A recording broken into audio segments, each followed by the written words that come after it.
Welcome everyone to the third day of play-ins. We're now on to the prospect level, and I am joined now with Beeping Sheep. How are you?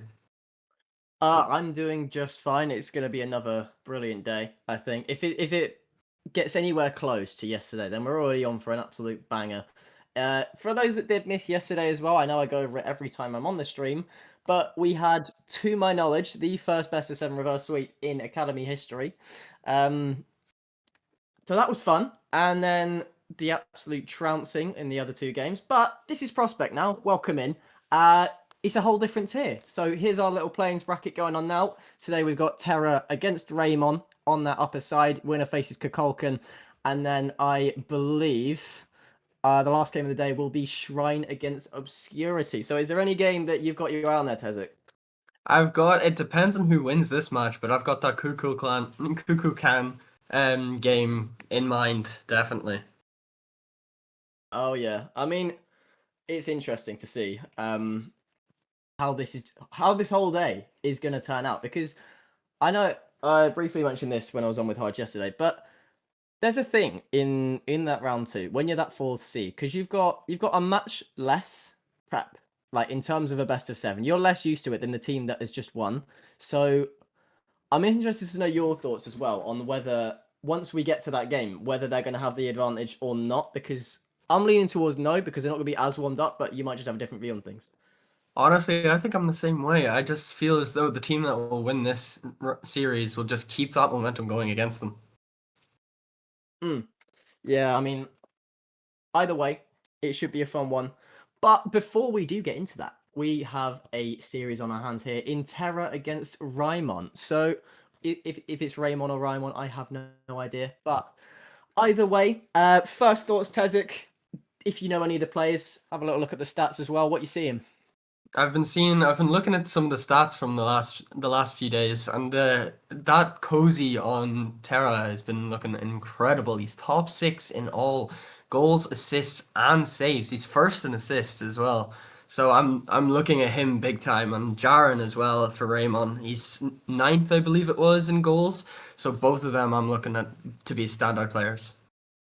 I mean, just look at these stats as well. I see what you mean by cozy now. That is absurd. He's almost got one goal, one assist, and one save per game throughout the season, which is just absolutely ridiculous. I mean, I know Jaren and Compact as well, on that other side for KDJ, do have pretty standout stats as well. But I mean, I'm in firm belief as well, from what I've been told by one of my mates who is on that Terra roster. He's a sub currently in Righty. But from what I've heard from him, when Cozy is on form, he is easily one of the best players in Prospect. So that will be very interesting to see if he is actually on it. But obviously, stats aren't everything. The game is not played on paper. The game is played on grass or whichever field you're actually on. But are you leaning towards any certain direction? Have you got any little predictions that well, yeah, basically, what's your prediction for the series? I can't get past that Cozy performances, and those stats are just looking incredible for him. I'm thinking it's going to be a 4-1 to Terra. Yeah, I mean, I'm gonna back you in the outcome anyway. I want to see if I can carry on this little streak I've got going as well. I had two predictions yesterday, both of them bang on. So hopefully 3 for 3 here. I do see Raymond getting a couple of games, but at the end of the day, it's like you said, if Cozy's on, Cozy is on. So I'm gonna lean 4-2 to Terra. I think it's gonna be a bit of a series in there, but eventually he's gonna wake up and it's just gonna be game over. Yeah, and I can completely respect that. And hopefully now we can get started in game one soon enough. And both sides look to be such strong players. And as well, I'd seen one stat as well on, I believe it was Raymond. I can't remember the player now, but his demo stat was insanely well. And hopefully you can use that for him, for their team. You'd definitely like to think so, wouldn't you? I mean, it's always fun when you've got a team that is just chasing around that back line. But here we go into series number 1 in the prospect tier. Play-ins day 1. Who is going to be the first team to snatch that first win? Definitely, and I think whoever gets this first one's gonna try bring that momentum forward and try to just keep the pressure onto the players. Mm. Absolutely. I mean, as we are just waiting for the players as well, just to join because all of us forgot to tell them to go in. Um, but off they pop then into game number one. Off we go now. Yeah. I mean, I've we've talked about what happens when these teams wake up. But the thing is, game number one, none of them will have woken up yet. So who's got that early instinct to just take initiative, to take the first goal, and to take the first game for their team? Yeah, indeed. And as we can see, it's already an early start after Terra trying to put on a little bit of pressure, but it wasn't there. Venom can get a good flick, though, and it's straight into the top corner. A quick first goal for Raymond. Well, against the prediction straight away from KDJ with Venom Aspect with a beautiful flick over two of the defenders there, puts Raymond into a lead within the first 15 seconds, and that's exactly what they want to be setting the blueprint for in this series. They want to be getting anything they can on top of this Terra side, because already some danger towards the other side, but Venom Aspect is quick to stop that as well. This is a name also that I have seen every now and again in Venom Aspect. I've heard good things as well, as here he is on the ball now. Wants to chase Robbo down, does beat one, but Compact is on the ball now, blocked by Kavais, who tries to clear it, but ends up missing a touch, as does Robbo. Jaron just takes it above one, leaves it to Venom now. Venom looks to take it mid, as Compact is waiting there, but he just ends up booming it, just giving away a little bit of possession there. But at the end of the day, it is still this Raymond side with the lead. With possession as well, we've seen them in possession virtually the entire game as it stands right now, as Terra have just been forced into booming it away. That's something that I'm sure they would absolutely love to change, but as long as they don't let Raymond get into too much of a chokehold, I can see them doing fine.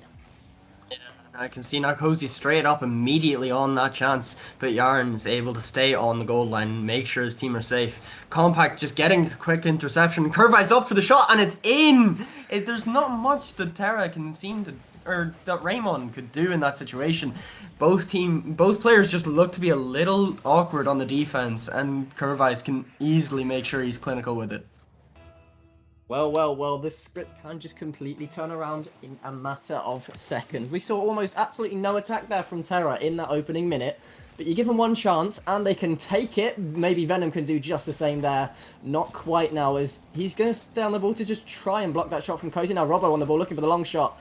Yaron with the save as well. That's going to go to Compact in the corner. He's just going to try and take his time a little bit with Cozy arriving right there. Venom Aspect with another boom clear. That is something that we have seen a lot so far. Just all of these heavy touches, all of these boom clears, as I think maybe both teams are just trying to find out what the other is going to do with that ball just as a response, because once they do find out, I think we're going to see a little bit of switching up, maybe a bit more control if a certain team is better off from those boom balls. But it's still the start at the end of the day. It's still the beginning of the day, the beginning of the series. And now Raymond on the attack once again. Compact beats one. Kavais is the last back, and that is a double commit on the attack. That's not what you want to see, but Robbo does end up missing the clear. So they got away with one there. They might have a goal as well. They do. And Compact restores the lead for Raymond. Yeah, and it looked to be a great bump as well from Yarn on Cozy, and Compact just has an open net to put it in. It's unlucky for Terra, but Raymond just making sure those mistakes are punished. Yeah, absolutely. I mean, it's clinical from them as well. Thankfully for them, you see it a lot, you see it often, where a team gets the chance going, but they just end up missing the open. Thankfully for Raymond, they know how to take their chances early on, and they've got themselves back into the lead. Maybe Compact is looking to double it. He's looking for the double tap! And here he is once again. Compact makes it 3-1. Yeah, and it's a great shot. It was just unlucky for the Terra defense. They couldn't do much as Compact got over one, and it just made this double easy enough. Definitely. I mean, we're seeing who is the team to take first blood, to take these first attacks. That team is Raymond, much to, well, definitely my surprise as well, as they might be looking to make it 4-1 as well. Venom, what are you doing? But he somehow turned it into an assist. Compact is now on a hat-trick, even though Venom tried to play goalie there. But I think Terra are just looking a little lost now. They found themselves at 1-1. However, they've now got 3 unanswered goals against them, and they've got a huge mountain to climb if they want to rescue this game number 1. Yeah, but they still have 2 minutes left at least, and that's enough time to make it. And it just, Venom, I think, got a little lucky the Compact was there, though. So we'll see if Terra can kind of come back to this and actually make a difference in the game.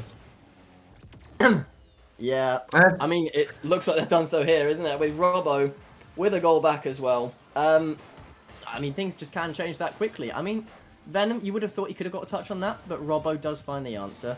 Uh, the deficit is reduced to 2 now. Maybe there's still a bit more left in this game yet. There's still 2 minutes left to play. We've already had 6 goals as well. That's something that is pretty common with these lower tiers as well. You're going to see a goal fest, and that is a good thing as well. I remember in one of our series yesterday, a fun little stat as well. Not so fun if you're the live ones from yesterday. They conceded 8 goals in the opening 30 seconds of each game for the series, which, you know, it's something to forget, but at the end of the day, they're through to Saturday already, so they won't be too fussed. But anyway, back to this game as well. Venom on the attack, looking for goal number 5 for his side. Robbo with the save now, forced out. Yaren up the wall, looking for a dribble of his own. He saw Compact's flamboyance, and he wants to show some of his own. He's going to try and fake it low, but can't quite find the final product there. Robbo just tussling with Yaren there, up in his defence, but Compact forces another shot on. Can't really get that on target or even close, but he doesn't really have the boost as well. He's just trying to keep pressure on now. Cozy has not really had a sniff this game, but here he is now. Still doesn't have too much, and I think Raymond are going to want to keep it that way, because I think they know the threat if he's available.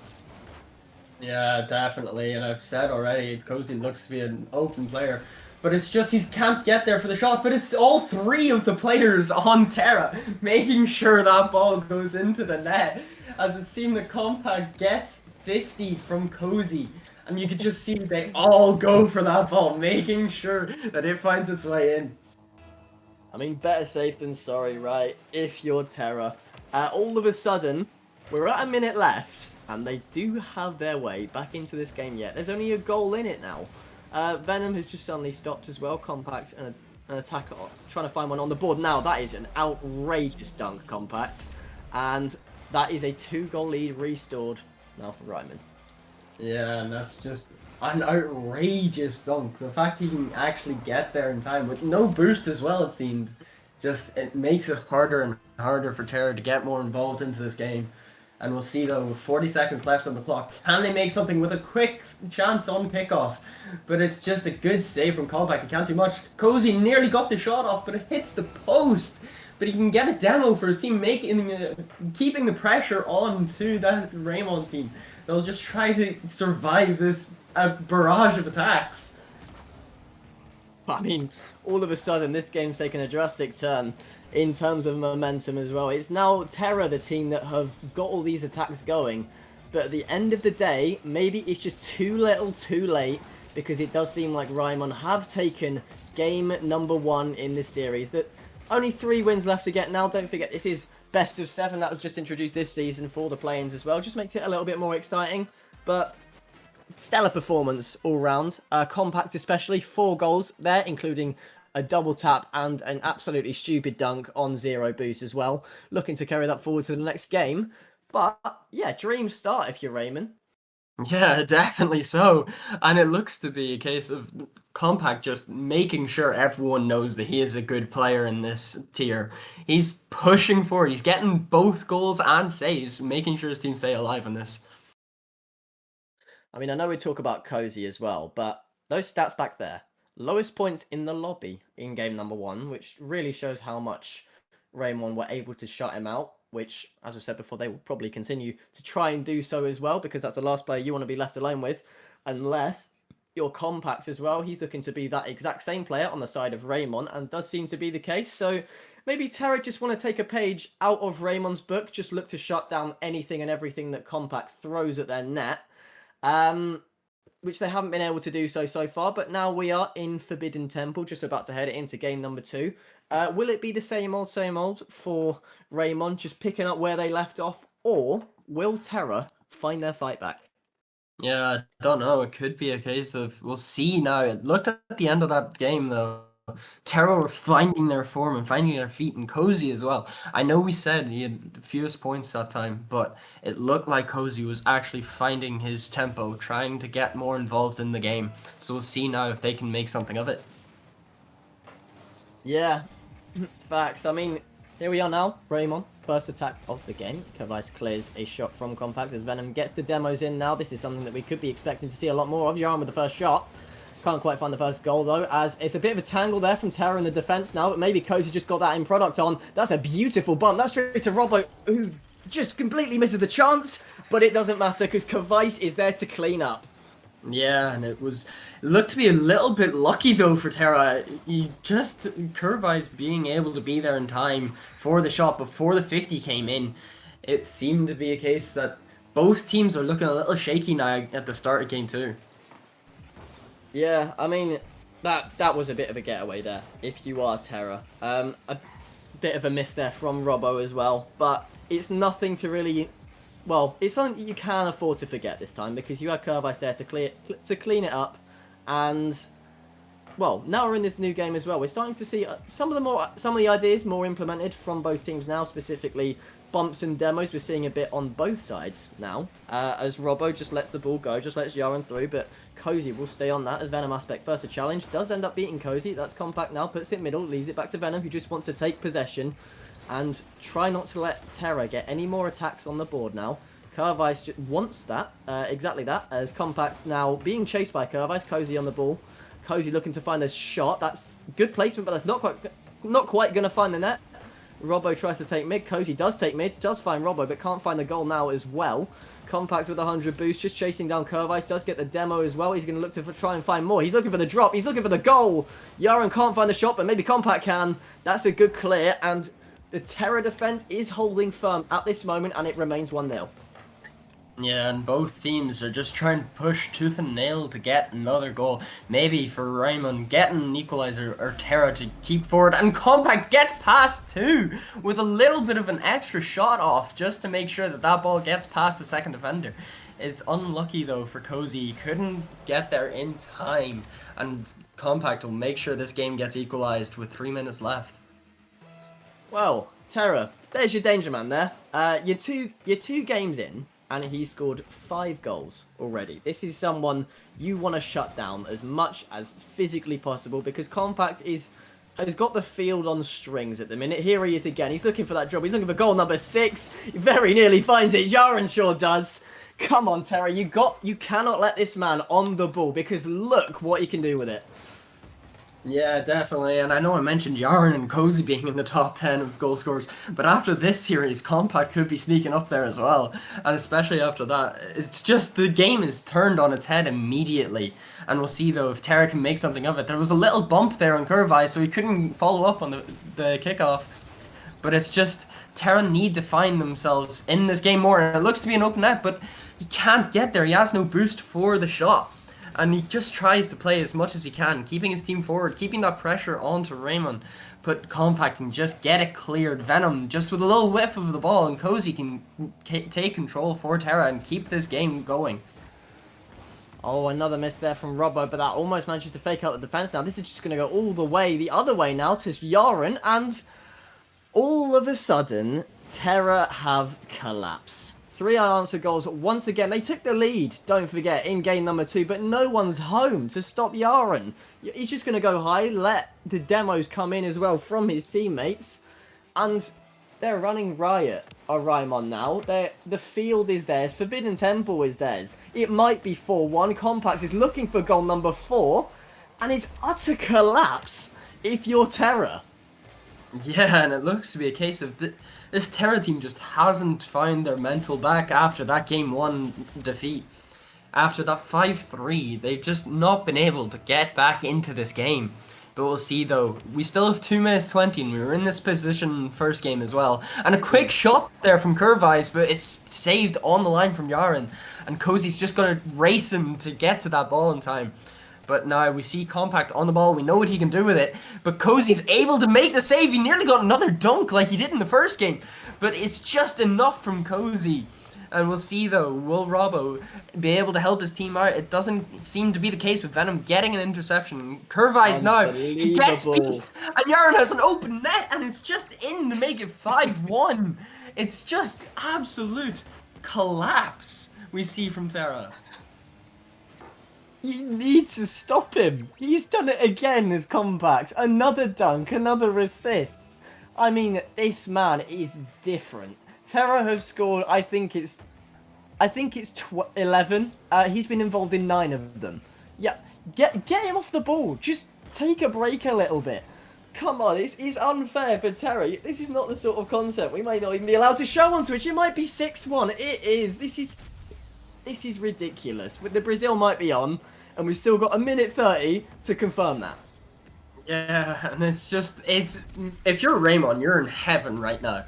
You are not wanting this game to end, to be honest.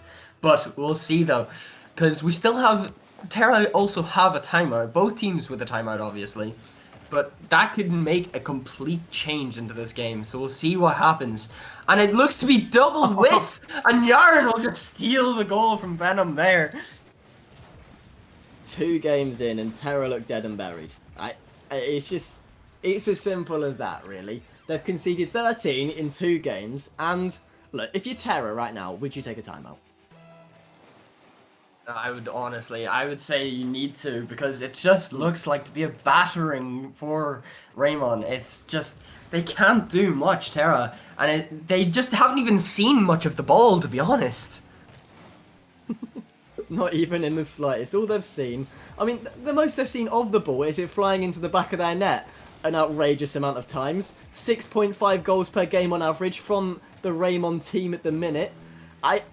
That's just, in playoffs, that's just not something that you want to be on the end of if you're Terra, if you're any team, actually, because this could turn into an embarrassment. We've still got a minute to play. It could be 8-1, it could be 9-1.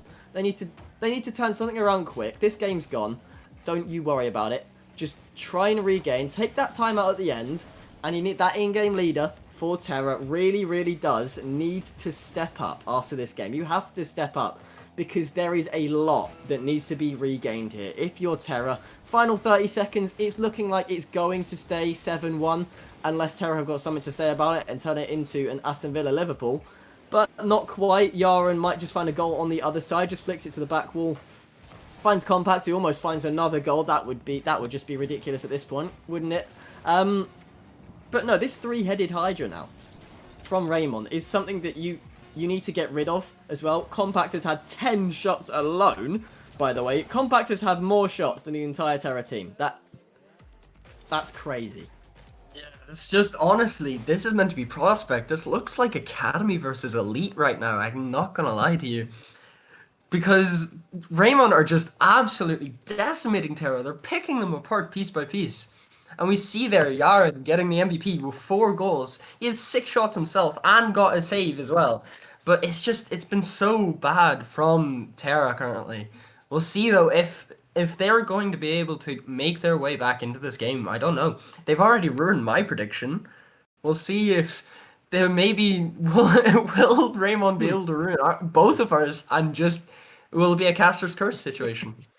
Yeah, well, if you're us right now, you couldn't be more wrong looking at these predictions. I mean, what have we done? What have we said that has just that Raymond have took so personally? Because this has been nothing short of a rout in these first 2 matches. What was it? 6? Was it 6-3? No, it 6-3 was or 5-3 and now 5-3? 7-1? Yeah, 12 goals in 2 games. 5-3, 7-1. Timeout has been taken by Terra as well. They're just going to take 2 minutes to completely reset, regain, and try not to lose by a ridiculous amount.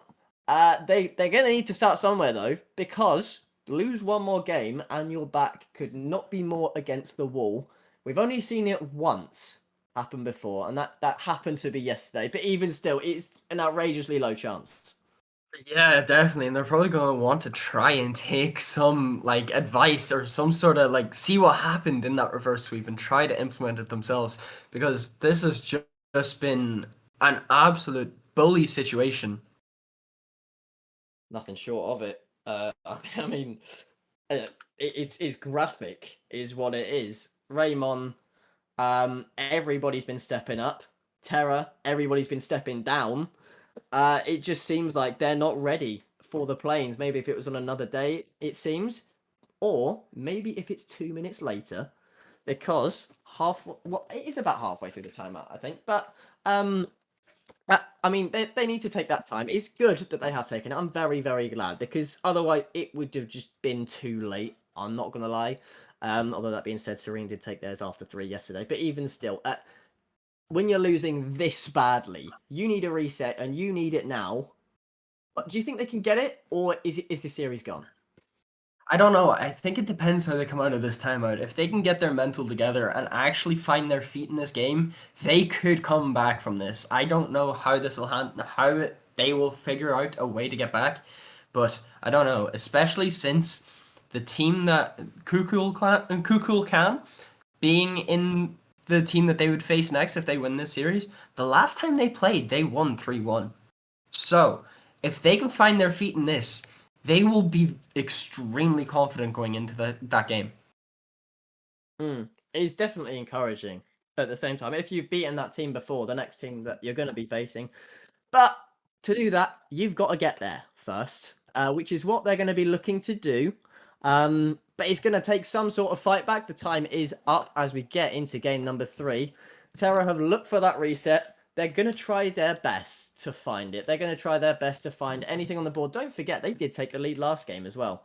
But for some reason, it just seems like no one's joining right now. As we are getting the players in, let's get everyone going. I think they've suddenly realised that the timeout is in fact done.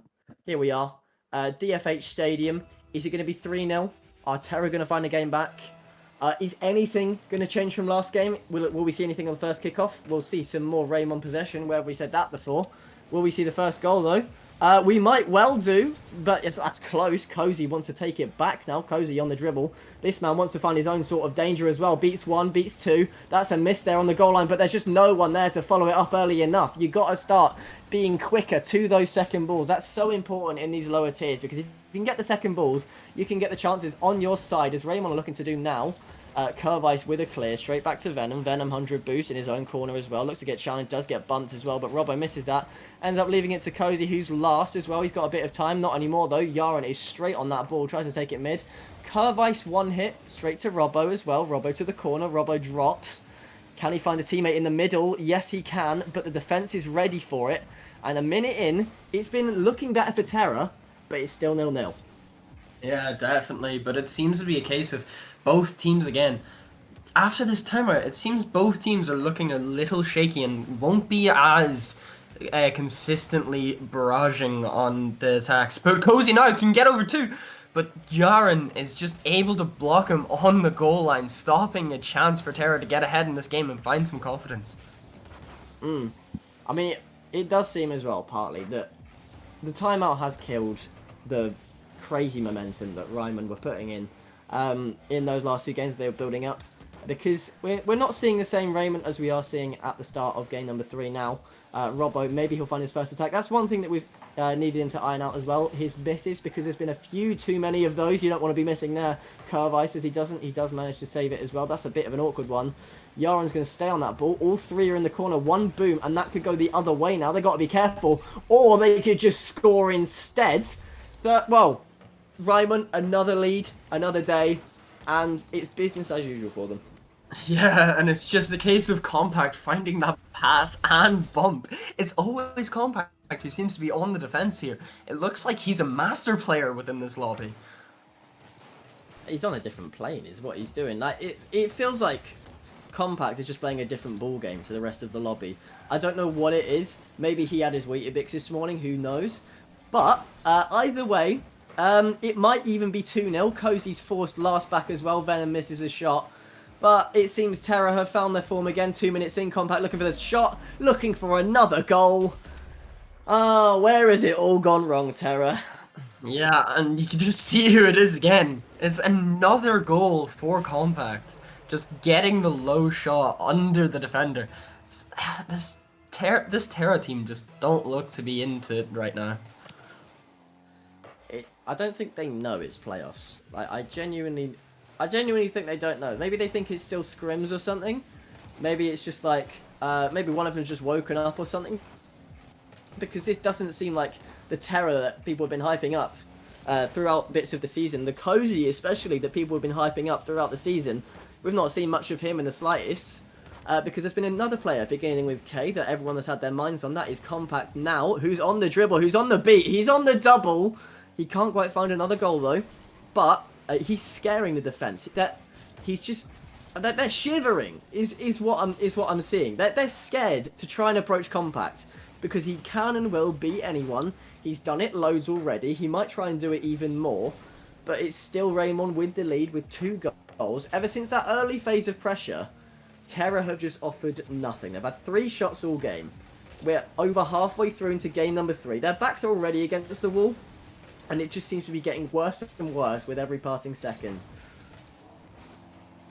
Yeah, definitely. It's just this Terra team won't find their feet because you can try to get a shot, but it's just 50'd into the corner, and Robbo just not able to make a pass into the middle. Compact now can get the ball, it will scare the defense a little. Cozy being there just for the 50, but he can't do much with it.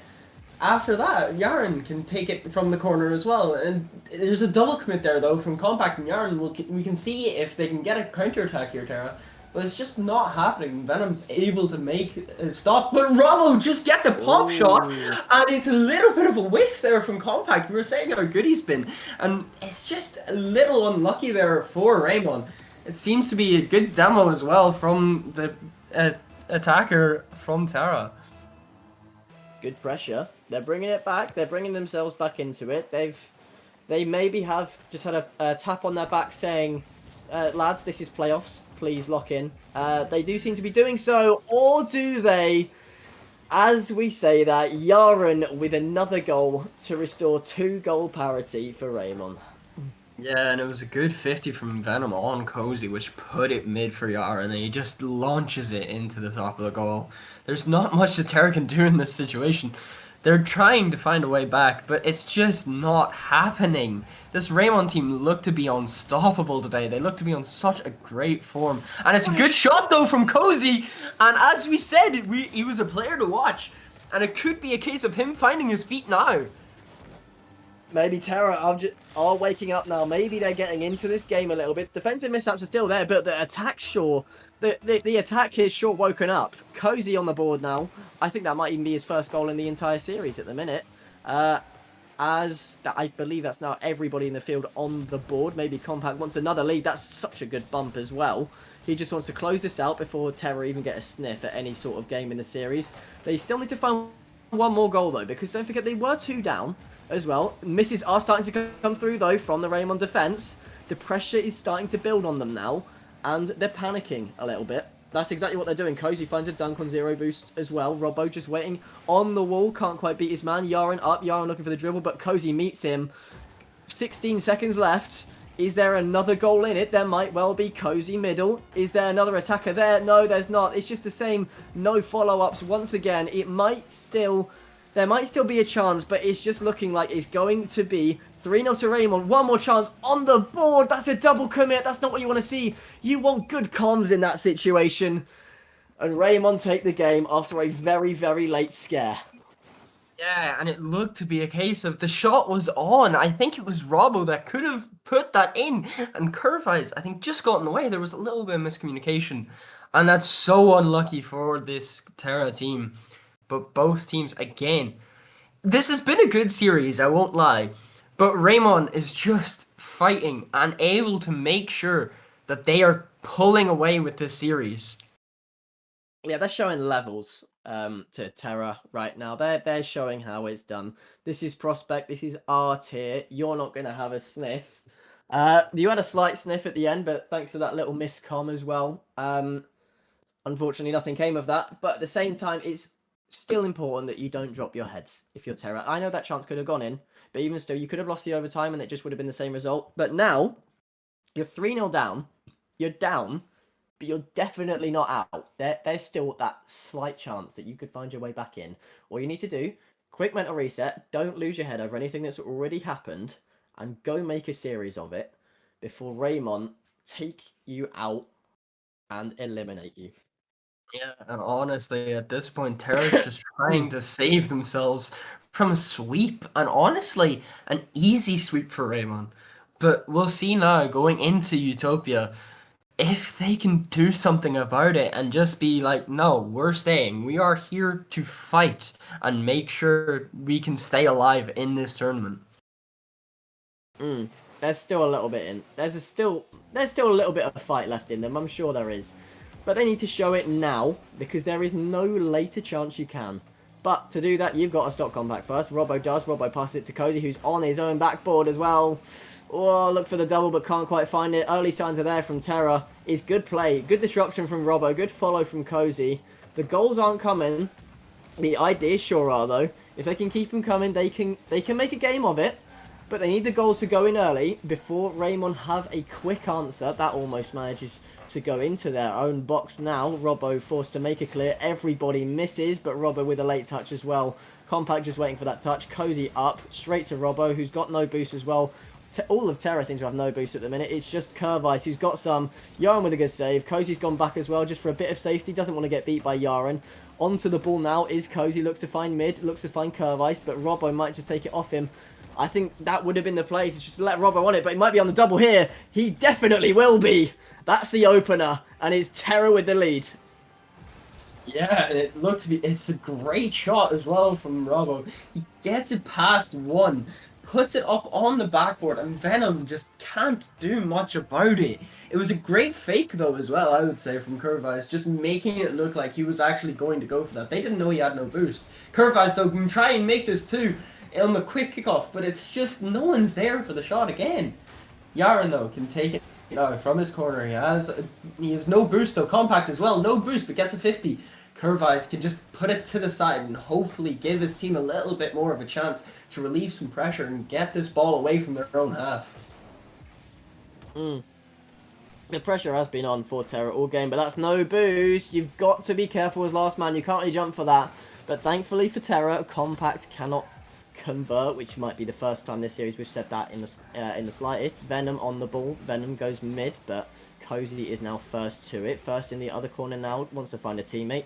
No one's going to be there, or is Robbo just going to be there? Robbo will be, and the shot will be found, but it won't be on target. Now that's left Curvice in a one-on-one against Yaren. Yaren ends up winning that affair as well. Yaren will stay with the dribble as well. Let Venom go for the ball now, who will try and find the second touch, but can't quite find the net just yet. The scales are starting to tip now in Raymond's favour once again. Terra need to keep their lead, because last time they're in the lead, don't forget, they conceded 7 straight after. It doesn't look like they're going to concede that many, but even still, you need to just ice up a little bit. Just keep composure. Oh, it's a bit of a risky one there from Robbo. That's going to go mid, but that's a brilliant demo. But you've got to get that out of your net. Venom will do it for you. Stays 1-0. Half the game to play.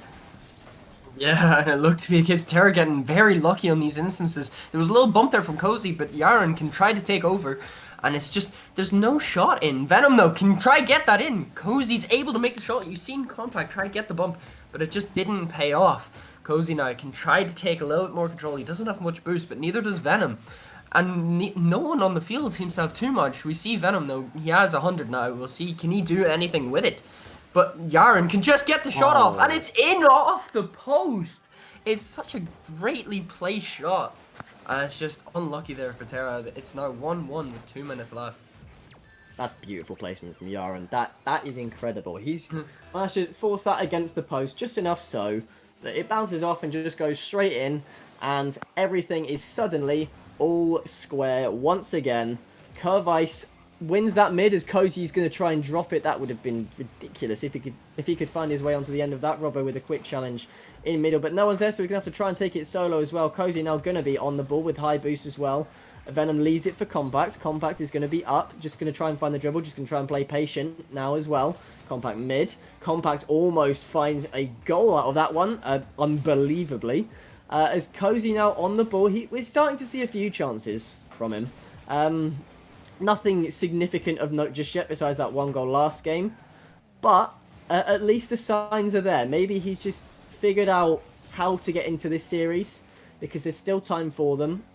If they could just start with a win on Utopia, they'd still be in the series, and then they could just work from that. But you got to stop Compact first. That's going to go straight to Venom, and it's all the talk now is going to be on Raymond. However much we were on about Terra before, they're not the team with the lead. They're not the team acting as a team. It's Raymond and Compact and Compact and his mates just running the show. Yeah, it looks to just be like a little bit of Compact and Co. because this has just been such a great showing from Compact. It's just they can't do much against him. But it looks to be a case of we have a minute left. We can see if Terra can try to get this game equalized. But if not, we see Raymond going through to go against Kukulkan. But we see now Terra pushing it forward as they just try to get more and more off. And they're gonna think we need to start throwing the sink at the wall at this point, making sure that they can get as much pressure as possible.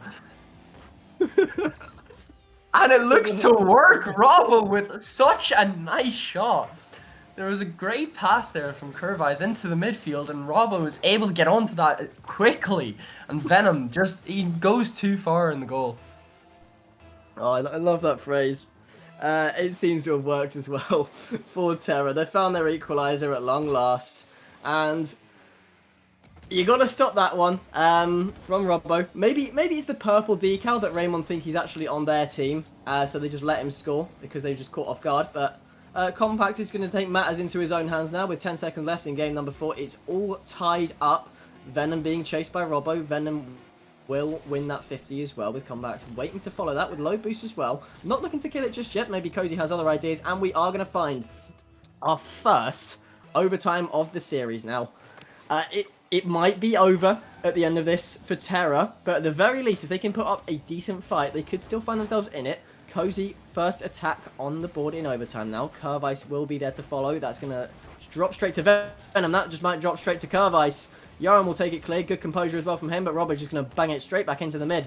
Venom with a bit of an awkward touch there. That forces Compact to make a heavy clear now. That's going to stay in the Raymond half, as we've seen for the entire first 30 seconds so far. Robbo up, Robbo out, Cozy up now.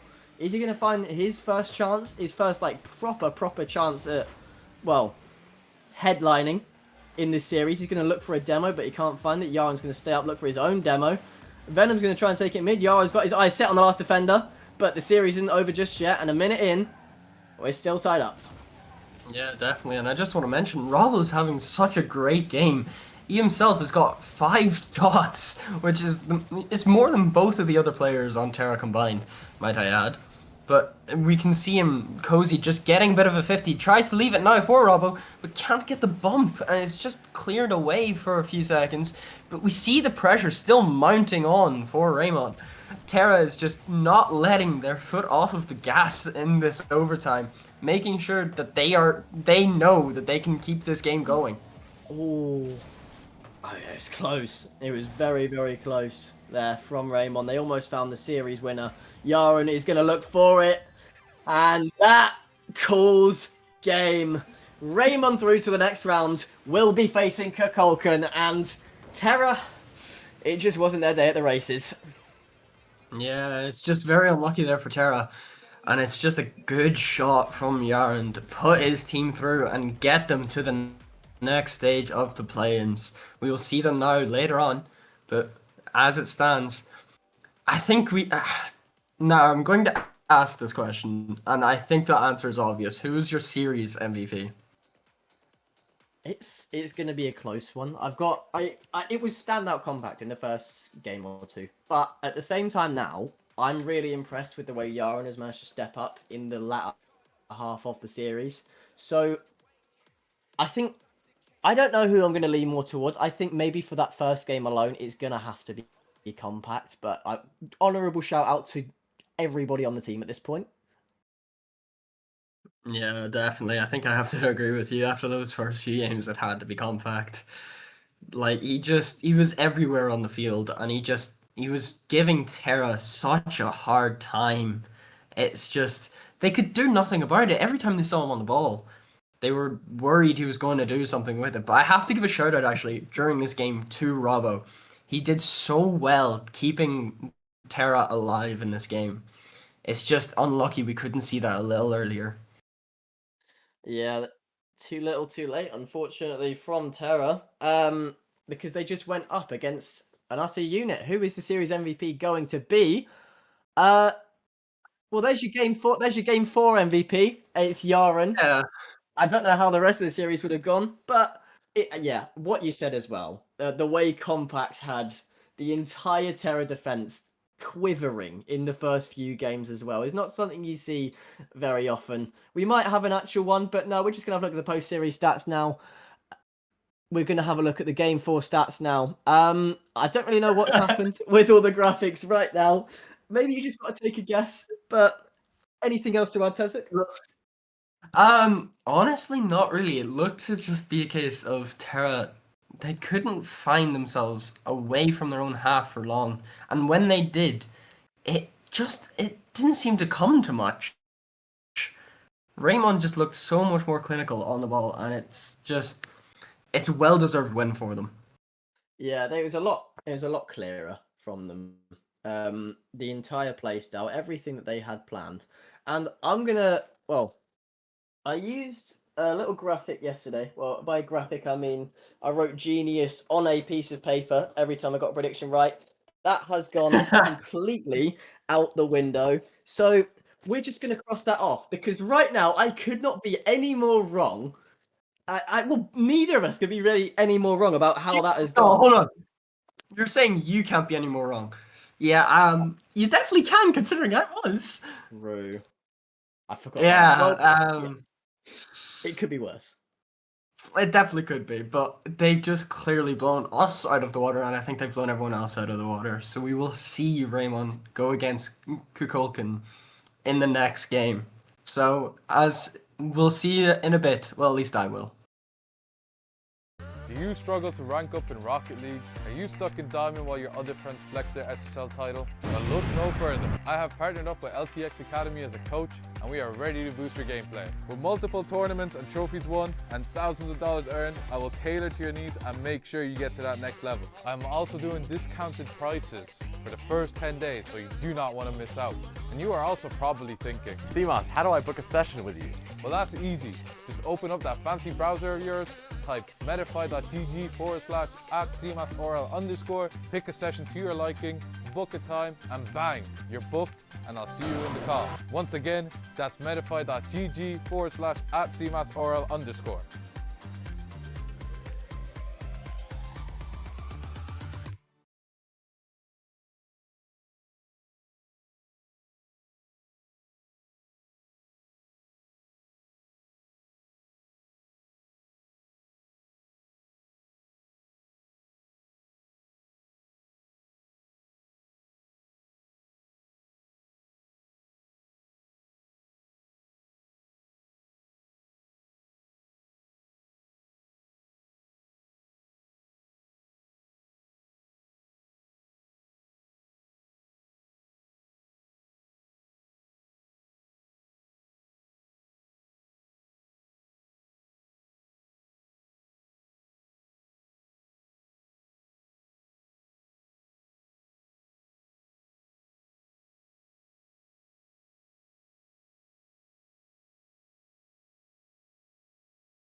Welcome back, everyone.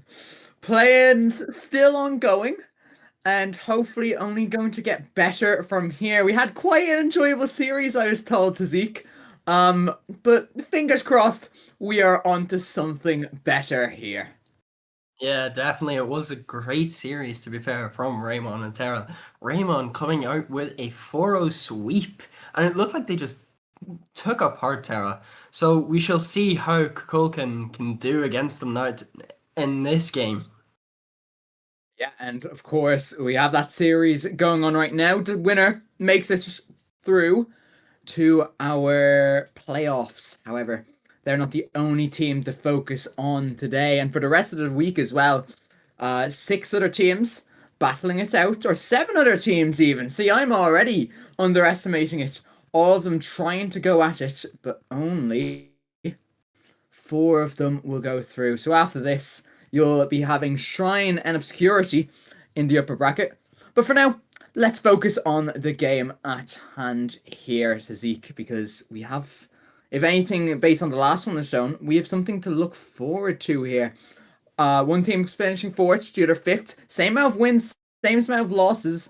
The only thing separating them are those goals per game. Saves even the exact same even. Didn't realize that. Yeah, and even the goals against being one different as well, but that goals for being so much higher for Raymond. And I'm wondering now, what will your prediction be for this game? Look, I've always liked Alpha Surge as an organization. Have full respect for them. And up until the last game week just gone, they were doing very well. Ended on a double loss, but after that they were on a string of wins, sorry, going for them. So I'm going to stick with my gut, and I'm going to say that they are going to come away with a win 4-2. I think that's how I'm feeling right now. But what about yourself? I have to go against you, especially after that Raymond Terra game. I thought Terra were gonna destroy Raymond completely 4-1, but they have just thrown me out of the water completely, and I have to say it's gonna be, I believe it's gonna be 4-1 the other way now though to Raymond. Well, you were let down earlier. Let's see if you'll be let down again.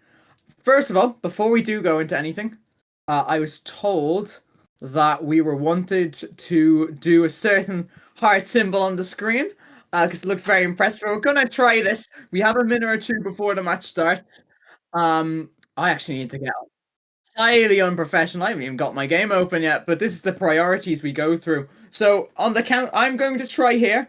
Oh, that's the wrong way. Sorry, my camera's flipped. Yeah. Oh, Oh, you're going way too far, mate. I'm going too far, too far, too far. Oh, hold on. Oh, he screwed it up completely, lads. There we This go. is just Here, like hold his on. Get Rocket League yours, get skills. yours. Wow, okay. Okay, that's good enough. That's the best you're getting. That's all. Why would you come for the Rocket League when you can go for this? But look, I guess I saw some of the last series. It was very impressive. The overtime, especially, a lot of pressure on both sides. But the pressure, well, there's a Yeah, lot and going for the hopefully players in general. To Zeke, I'll yeah. let you go through that. Yeah, definitely. As after the last game as well, after Jaron already being in top 10 for goals scored, he probably, I would say, he could be even further up now. I think he might be going into 8th, maybe 7th. I didn't fully check. But both teams look to be doing well. Jaron and Compact had an amazing series last game, so to me, he's going to be a very big standout player. But as we can see now, Potter, he also looks to be a great player for that Alpha Search Kukulkan team. So we see how well these players will do in this series. Thing I'm looking at specifically is that Compact 44% shot ratio, mate. You give him a shot and he's scoring at almost half the time. No wonder he Yeah. has 57 goals so far, but at the same time, will that translate? Was Compact playing the last series actually? I best ask that beforehand. Yes, it was. It was Venom, Okay, Yaren, and Compact. Compact had an perfect. amazing game. I think he scored. I can't exactly remember. I think he might have scored close to 15 goals in that series. Oh Jesus. Well, look, Yeah, no wonder then he is the danger man. He was incredible that game. Any chance he got, he nearly put all of them in, to be honest. He got assists, he got saves, he was everywhere on that pitch. So we'll see now as we get underway in this series for game one. Kukulkan and Raymond. We'll see how well these players will do. See who can come out on top in this game. As we start in the infamous Manfield night, Kukulkan versus Raymond. I'm sticking with my guts. Hunter Sam. I'm going to be watching him like a hawk. I've played with him beforehand. When he gets going, he is tough to stop, but can he persist on this field to Zeke? It's question marks for every single player. As another best of 7. 1 life for both teams. Do or die. Let's get into it. Yeah, and it looked to be a little bit of a Spanish kickoff, and nearly a mistake, and it is! Bishay can get it, but it's just unlucky there. It looked to be a case of he just miscontrolled the ball compact after such a great game earlier. He's already in with a mistake against Kukulkan, and they get a quick lead. That's not the way you want to start the series whatsoever. The one good thing you can say, it's only 4 seconds into the first game of it. So you have so much time to improve, so much time to get back into it. But all the same, when your lives are on the line, it's not what you want to be doing. It shows your opponents, yeah, we can take it a bit slow. Maybe we can afford to let them make mistakes. That's not what you want to be showing off your opponents this early on. You need to start off with a good impression. So here comes B-Shake, gets intercepted by Compact, beats one, can't beat the second man as much. Hunter Sam taking it off the corner. Not a great 50, and where's the follow-up? It's just a bit deep. But at the same time, I guess they don't need to push too far right now to Zeke. A goal up, they're going to be happy out. Yeah, definitely so. But it just to be a case of Raymond putting on that pressure, trying to keep the same form that they had last series. And it could be just going straight in, but B-Shake's able to get the save. It's on the goal line. And Hunter Sam able to take it away, make sure that that stays out and the equalizer isn't there. Potter will just clear it away, try to relieve some of the pressure. But Raymond are quickly back onto it, trying to make sure that they can get back into this game. Yeah, it's great goal line defense there from the team. Sam especially getting the clearance away, getting involved in play just there as well. Good 50 to Potter. What can he do with it? Just place it towards the sidewall. Compact does read, but it is just a bit of a lateral clearance. So the possession even is being traded by the two sides right now. That is great though from you, Mr. Venom. And Jaren will say thank you very much. 1-1. Yeah, definitely, and it looks to be as I said, keeping that form from the last series. Venom with a great pass up to Yaren, and there wasn't much that Kukulkan could do in that situation. Yes, it's a lovely beats 1, beats 2. Thank you very much, mate. But there is still more to do. Over half the game to go. But that said, Beast, that's a dodgy miss. They've been having 1 or 2 of them so far. They need to fix that if they want to go the length here. Good save there by him, making up for his former mistake. But a demo coming out will open up this blue half. Comeback now, beats 1, gets it past another. But not quite enough to beat Mr. Hunter Sam himself. But that one is still good enough. Double or 2-1. Yeah, definitely so. We've 3 minutes left as well. So there's still all to play for in this game 1. Yaren, though, getting the pass out away from Potter and finding Venom in the midfield is just a great play again from Raymond. They keep pushing forward and making sure that they know they might have been lower off in the table this season, but they are here to fight and make sure that they can pull away into the playoffs. Yeah, and they're showing that fight, that spirit that is so much needed once it gets to this stage of the season. And so far, if they can keep him playing this way, maybe your prediction will come right to Zeke. But right now, B-Shake taking up the wall. Doesn't really have the boost in the tank to make anything happen. So Jaren and Compact working together, getting it away. But not quite far enough away yet. They are still being pinned in their own half. Off the corner now. B-Shake. Can Potter get the beat? No, Jaren gets to it. But he's using all of his boost. A follow-up shot and the pressure is just staying on there. Is that one centered now? Sam onto the backboard. Is there a follow-up? Oh, soft touch trying to fake out the defender. But Venom had him read.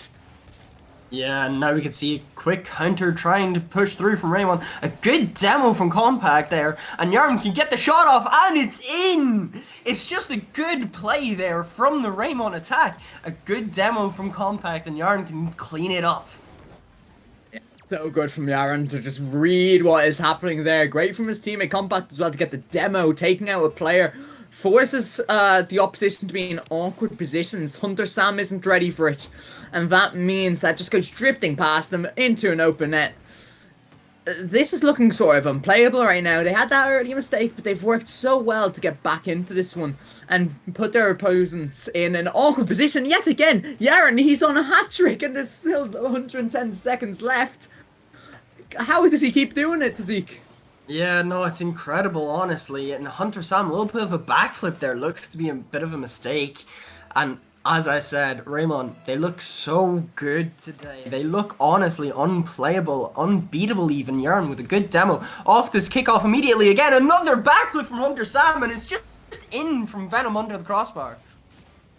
Yeah, and that one's just a bit unfortunate. I think we've all been in Sam's position there, where you're expecting them to place it maybe a bit closer to your far corner, and in the end they just place it above you or behind you instead. All you can do really is ball watch as it goes into your net. 5-1 now. This one could be a Brazil very quickly if they don't start to lock in, as a 50 on the goal or in the box now comes Potter. He wants to get the beat. It's very good from Compact, but the possession still is in this yellow side. Potter!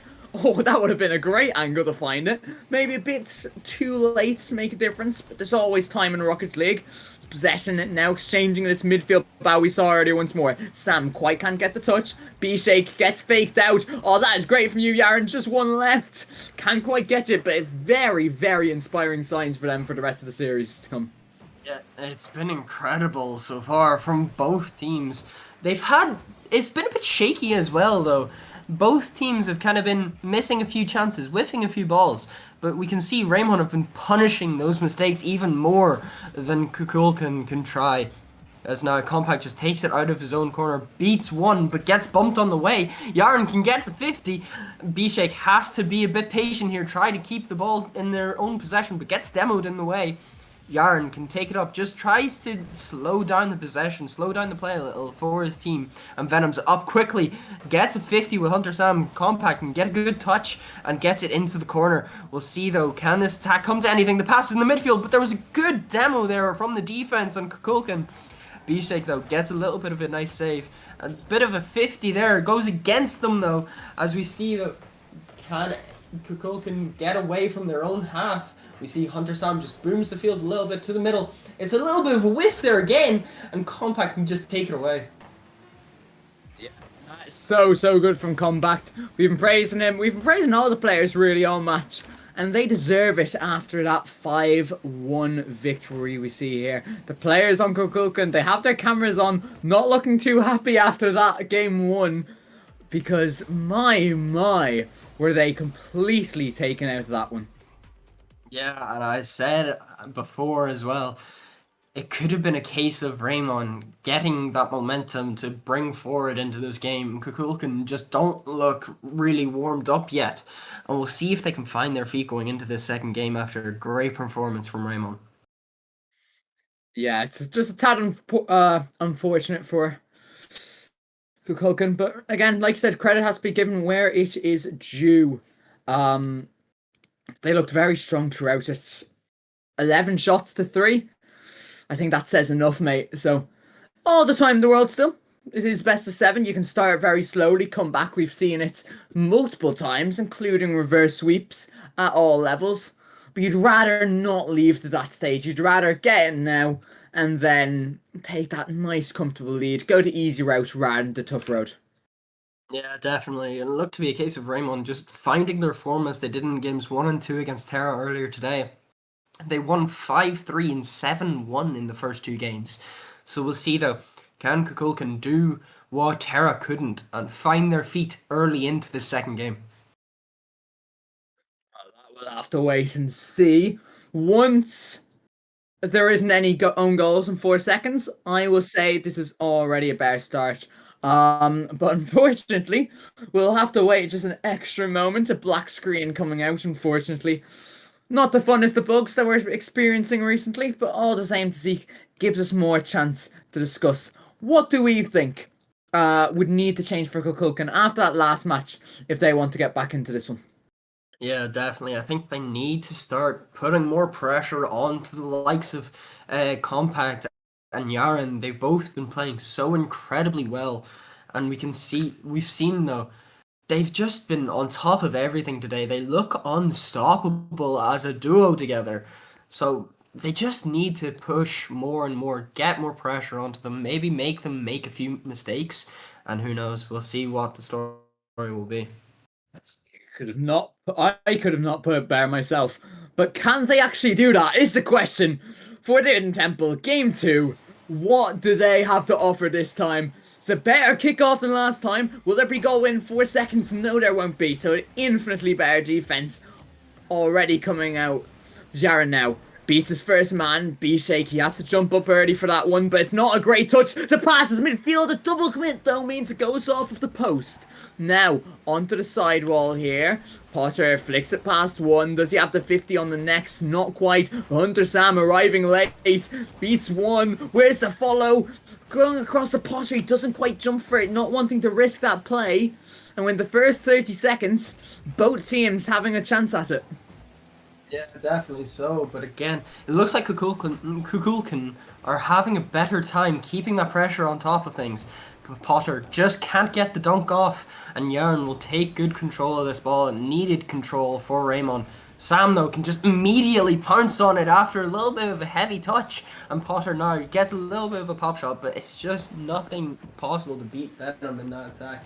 Bichet trying to make something of it. Potter trying to find Hunter Sam in this position, but he just whiffs the ball, and Venom pushes it forward, trying to get out of their own half.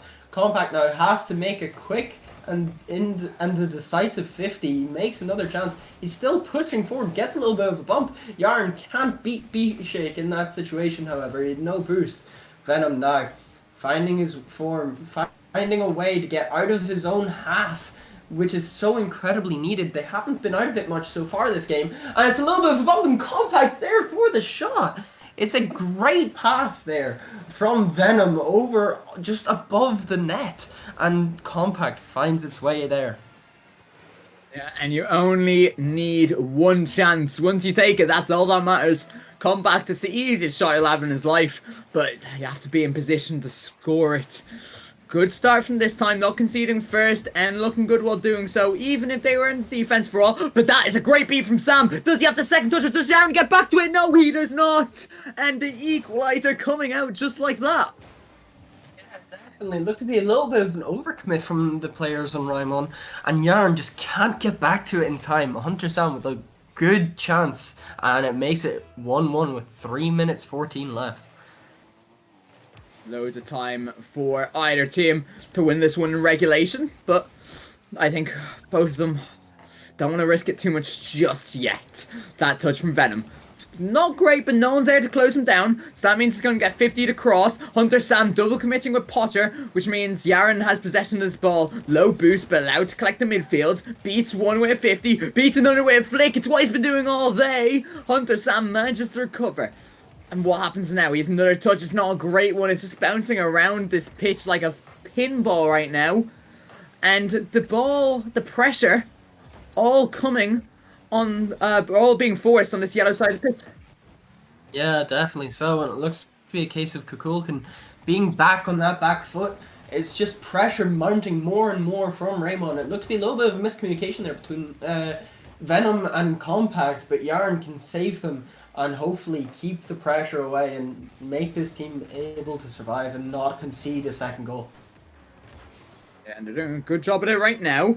But here they come again. That is a great pass down, Potter. You need to be jumping for that one. Such a good opportunity, but it goes begging. Now Hunter Sam, second up to that ball.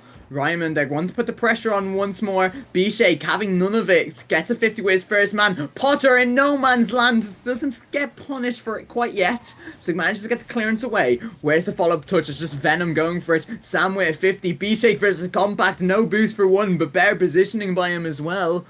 Here he comes from the ceiling now. B-Shake gets a nice little air dribble, not quite getting the beat, but does progress the ball up the pitch. As we enter the last 90 seconds, both teams still hunting for that winning goal. Yeah, definitely so. And both teams putting on a lovely amount of pressure onto the other, hoping to force a few mistakes. Venom now just launches that ball forward, and Potter gets a nice touch. Gets demoed, however, in the crossfire. Compact can just push it forward. Sam having to get up quickly to make sure that Raymond have no chance of getting a shot off. Yarn up in the air, tries to get a little bit of a 50, but can't do much with it. Hunter Sam gets a nice hit to the side. Potter follows it up. It's a little bit open, but Yarn can get there in time. Venom now trying to just take this ball away from the Kukulkan team. Yeah, and 50 seconds left. So much shakiness coming out from both sides throughout the last 40 seconds or so. Can one team manage to find an opening? B-Shake now, not putting on target, putting behind Yaren, which puts a bit of awkwardness on. Managed to get beat all the same, which forces Hunter Sam just to hit it high. Yaren now, does he have a pass mid? Yes, he does, but that's great from Potter. It goes long, does compact up the boost to get back to it. He catches it for now, and a 50 going up high. Hunter Sam versus Yaren. The beat comes out for Sam. Is there follow-up? Not quite because of the demo earlier. Compact, can he get onto the pass? He can. Who's there for the follow-up? No one. And a great opportunity goes to the begging. But with 10 seconds left, can our team find it now? Venom gets the clearance away. Sam onto the backboard. A boom long. Does he have the catch? Does he have the shot? He does, but not enough time on the clock. We see overtime for the first time this series. Yeah, and it looks to be a good one so far too. Venom losing out on that, but it could have been planned. Compact just doesn't get a great touch. Fakes the hit up, and Yarn can take good control and take over in this attack. He gets a 50 off of B-Shake into the corner. No one's there though for the shot in time. And Compact just has to go back and has to play the 50. He can't get the boost though. He's low now, he's 12 only. And it just tries to get a 50 out, but goes straight over to Potter. And it's just not putting the right amount of pressure on for Raymond. Both teams not exactly getting much off in the follow-up shots. As we see now Venom getting a little bit lucky with a little bit of a hit forward. B-Shake though has to race him and gets there and beats him to it. He can't get the 50 off of Yaren though. And we'll see though, can either one of these teams find a way to break through? Will we see Raymond go 2-0 up, or will Kukulkan go and equalize the series? No, but looks to be a bit of a mistake there! And Venom can challenge and make sure that Kukulkan know they can't let up anything go for free. And that's not the way you want to see it end, Potter. Oh, Voldemort has just got to him clearly. Because of that one, he's tapped it across his own net. I don't even know if that one was on target or not. It looked like it was bouncing off the post, maybe back out. That's the last place you want to put it. And Ryman, they see themselves 2-0 up in the series, much closer that time, much better from Alpha Surge. But at the end of the day, it doesn't matter. So, look, a great game regardless, much better than game one. But you need to be fixing those mistakes if you want to be here come the weekend. Yeah, definitely so, and that's so unlucky though for Kukulkan. They'll feel as though they were playing extremely well in that match, and we'll see though, can they bounce back from this 2-0 down in the series? Look, it's been done. I think it would be an extremely boring esport if we only saw the teams that went 2-0 up and a best of 7 going to win it. But as mentioned earlier, it's not where you want to be. I've looked over again there. It's appeared in my replays right here. Potter, it was off target. But can he make up for it in GFH Stadium? This is the place to do it if you want to. Claw your team back into it rather than going 3-0 down, quadruple match point. Only time will tell if they can manage it though, to Zeke. Yeah, definitely so, and Kukulkan will want to get their feet and get running soon because they just haven't had much of the ball, and when they do, there isn't much there on the attack. But we see though, as this kickoff goes, Compact trying to get a little bit of a touch, just hits off the post and B-Shirt can get it away. Venom though will keep this pressure on, try to get more of an attack going, but it's just not possible. Hunter Sam finds B-Shake and it's an open net. B-Shake can just make sure that he doesn't miss. It's great from him. What a 50 from Sam, carving open the defense. No one there for it. Just pass the B-shake perfectly. It's a bit unfortunate. Ryman, obviously, the opposite way, almost scores a goal that would be worthy of goal of the season for the tier. But unfortunately, hit off the post, bounce right back out. They need to not focus on that. Instead, they need to just, get back into the groove. Loads of time. You managed to score 1 in regulation last time. 5 the match before. You are going to get plenty of opportunities, but you need to be at least putting them on target and not off the post.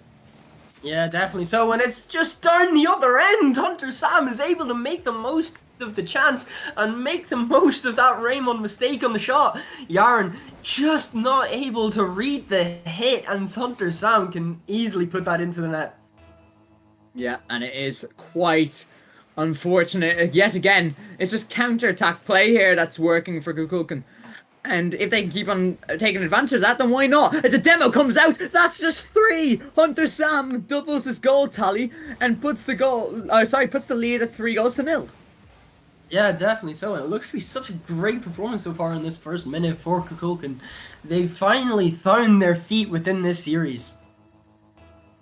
Yeah, and long may that continue for our sake, for your sake, the viewers, just so we can get a bit more out of this series. 2 sweeps wouldn't be the most competitive. If we can have a few games going to both sides, I would love that. Hunter Sam now gets a clearance, it's not far enough away. Compact, however, can only put it directly at B-Shake. That one, great centered, no connection from Yaren. And a counter-attack comes out. Will this one be punishing again? Sam beats one, gets a pass across, but unfortunately, maybe not intentional. B-Shake, only as far as Compact, the bump coming out. Potter, however, getting the beat, and this is so much better from them, Kulkin. They're getting the speed, they're getting the demos, they're getting the bumps, and most importantly, they are getting rewarded for it this time. Yeah, definitely so, and they're actually able to make the shots count when they need to, unlike Raymond in this game so far. As we see Potter just trying to get as much space as possible for his team. And hopefully we'll see, at least from my prediction, will Raymond be able to keep this game alive? For my sake, a nice little 4-2. Of course, this is what I predicted, going 2-0 down and then managing to claw it back. But right now, I think we should focus more on the players as Compact takes it to the sky.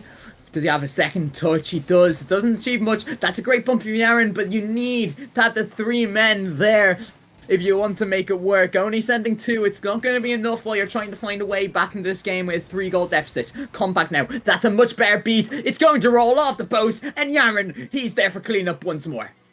Yeah, definitely so. And as I said before about Compact being such a standout player, he gets the beat, does get demoed for it, but he can make sure Yaren has an open net for that shot.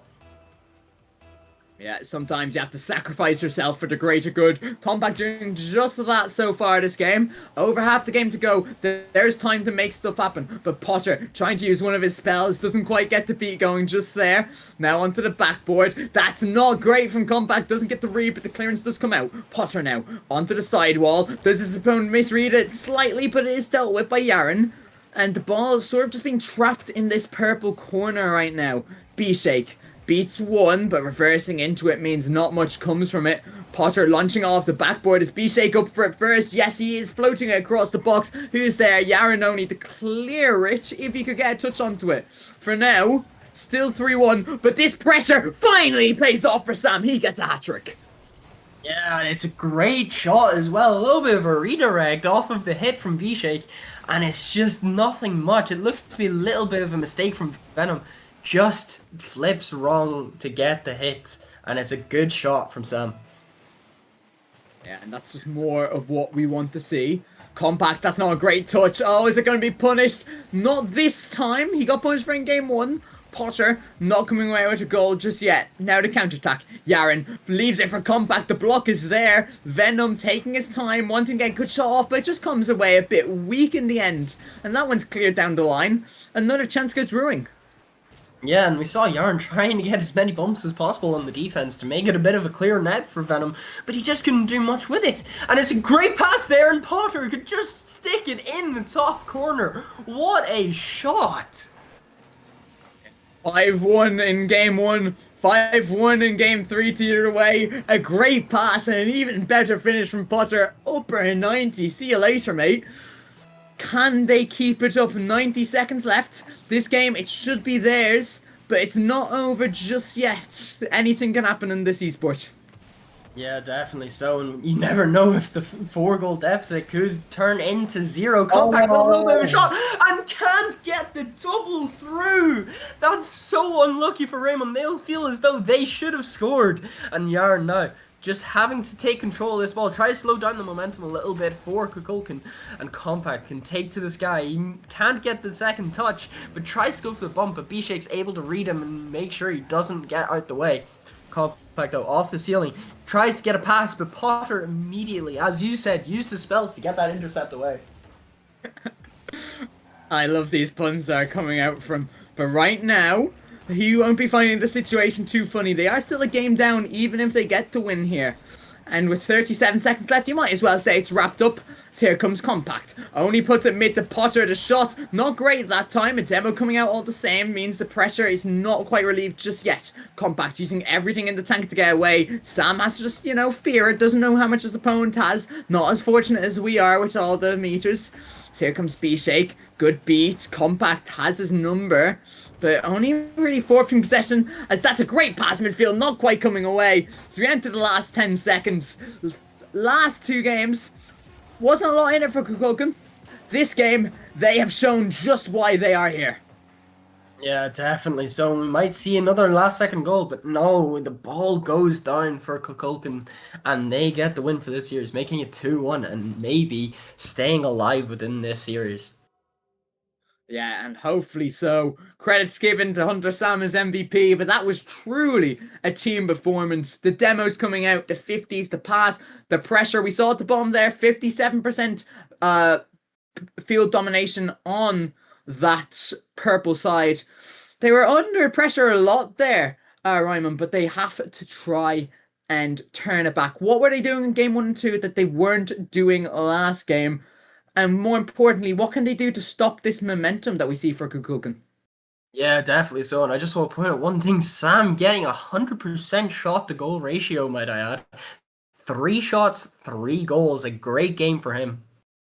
Yeah, and hopefully we can see more of that. That's what he should be used to. He knows what he's capable of. Didn't quite show it in game 1 and 2, but the fact he's starting to get that going, starting to get the confidence, it's just what he wants to see as we go into Utopia Coliseum, which could be vital for the series. One team goes on match point if they win. The other one, if they win, Kukulkan, they equalize the series. Yeah, definitely so. And Raymond won't want to let that happen. They want to make sure that they know that they can sweep whoever they can. At least, well, sorry, I say sweep. Kukulkan have already won a game. But they will want to know that they can beat whoever they want to go up against. And this is the first step to doing so. Yeah, you want to make that lower bracket run. Well, it all starts with the first match. No point in dreaming if you can't get over the mountain. On comes Potter now. Played quite well last game. Needs to show just how much he can continue it on. Venom. Easy enough save for him, but he'll get the points for it all the same, as he manages to bump B-Shake onto the ceiling, doing enough to keep him out of the play. Venom now, not a great first touch. Both teams seem a bit shaky, knowing the importance that this match will have. But I guess, look, it's a slow start in almost every game for most teams. Just so you can see, yeah, what is our opponent changing? What is their game plan? And right now, both teams adapting well. Yeah, and it seems to be Raymond just trying to get as much as they can in terms of pressure. They got a few bumps and they nearly had a good shot there, Yarn, but Potter is able to stop it in time. Hunter Sam just launches this ball forward. Venom has to make a save, and it's another good save from Venom after the demo on Yarn, making that goal open. And now we see them getting a bump, but he misses the target, and Yarn's not there for the follow-up shot.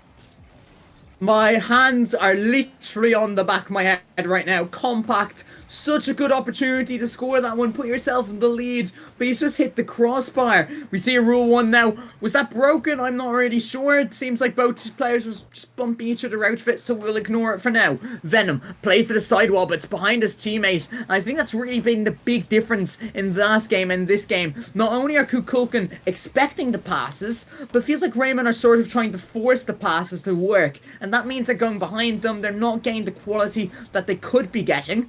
So while the team plays are good, sometimes you need to realize, yeah, we can go alone. We have individual quality as well as team quality. Yeah, definitely so. And Potter with a little bit of a dunk there, but Venom having to make the save. Compact can just relieve some of this pressure, maybe start a counterattack. It gets the 50, but no one's there for it. He tries to make it go. He tries to go alone on his own, but he can't do much. Sam now has to try, and it looks like we can have players. We've had a lot. What? We might need a quick pause. I believe we're able to do that now. B-Shake joins back. Awkward position, really. Yeah. Seems like the series is going to go on. It hasn't been paused or anything like that. Will there be any appeals? Nothing right now. So B-Shake launches it long. He's back on the pitch anyways right now. Not ideal. What just happened. But they'll have to just play on regardless. Yeah, and it's unlucky as well because he left, and it was 0-0, and by the time he joins back, it's 1-0 already to Raymond. But can he try? He just can't get the shot off, and it looks to be an open net. Yarn puts the ball on target, and it is a second goal for Raymond. Kukulkan will just feel as though they've been robbed of this game so far. So much pressure going for them, and then that disconnect comes out. Double commit just there as well. But 2-0, just manageable. You can come back from that one. There's still time. Just need to get right back in that headspace. That's what separates the good teams from the great teams. How is your mentality when things aren't going for you? And that's what they'll have to show right now if they want to put themselves amongst the best that we'll see this weekend. But Compact, he is amongst the best as an individual. What a play from him. Beats one, flicks it past another, and then off the backboard or the sidewall, whatever you want to call it, he has managed a 1v3 completely to Zeke. Yeah, and I said this before, he was a player to watch. But after that little miss of an open net, we were worried in case he wasn't finding his form or if he lost it, in fact, and lost the mental. But after that 1v3, you know he's going to be hyped and ready for this game even more. He gets a good demo, trying to relieve some pressure on the defense, but B-Shake can take control of the ball. Compact has to make the touch and make the clear away, just trying to make sure that ball stays out of their half, and it's open. It looks like an open net, and Potter's there for the shot, and it makes it 3-1 with 90 seconds left. Yeah, and that's much better. Hunter Sam going hunting for the demo. Maybe that's why he has it in his name. Forces the early jump on the defense from a Venom, I believe, and that means Potter, he just has to 50 it in. 100 seconds left now, loads of time for something to happen. Potter and B-Shake sort of stumbling over each other, however. If you want to get into the lead, lads, you need to sort of clear that bit up. Yaren has won a demo coming out, but towards the corner means that the respawn will come back in time, and hopefully for them, they'll manage to defend this. Yeah, and it was just unlucky there from Yarn. Tried to get the pass or the bump through, and it neither seemed to work. But now they still have the pressure, and Venom gets the shot. But B-Shake's able to make a quick stop, and Compact trying to make sure this pressure stays on. Yarn with a shot, but puts it to the side. We see him going again for the ball. Hunter Sam can just try to make his team have a bit more freedom within this game. Venom gets a good save off of the shot, but it's just he plays it into the corner and he tries to stay with it, but can't do much, slowing the play down just a little. We see Potter though hitting into the corner. Sam's there for the shot, but he can't get the 50 around Venom. And it's just a little bit of a whiff there from B-Shake. It looks to be a case of after that disconnect, and it's an open net. Venom will happily take that. Yeah, it's unfortunate yet again. Sam, it's not a great 50, especially when you have Potter right behind you looking to go for it. Just goes rolling into the net. 2 goals with 30 seconds left would have been manageable. 3 goals on the back foot mentally. It's going to be quite tough here. Sam gets the 50 up high. B-Shake, he's not going to have to boost to get that one. Potter will, but doesn't quite get that important touch he was looking for. Compact and Yaren doubling up. The demo coming out definitely makes it right that Yaren did go for that one. B-Shake now beats one, tries 50 it on another, but Venom strong on the goal line. And it's looking just like Game 5. Going to be triple match point for Ryman and co.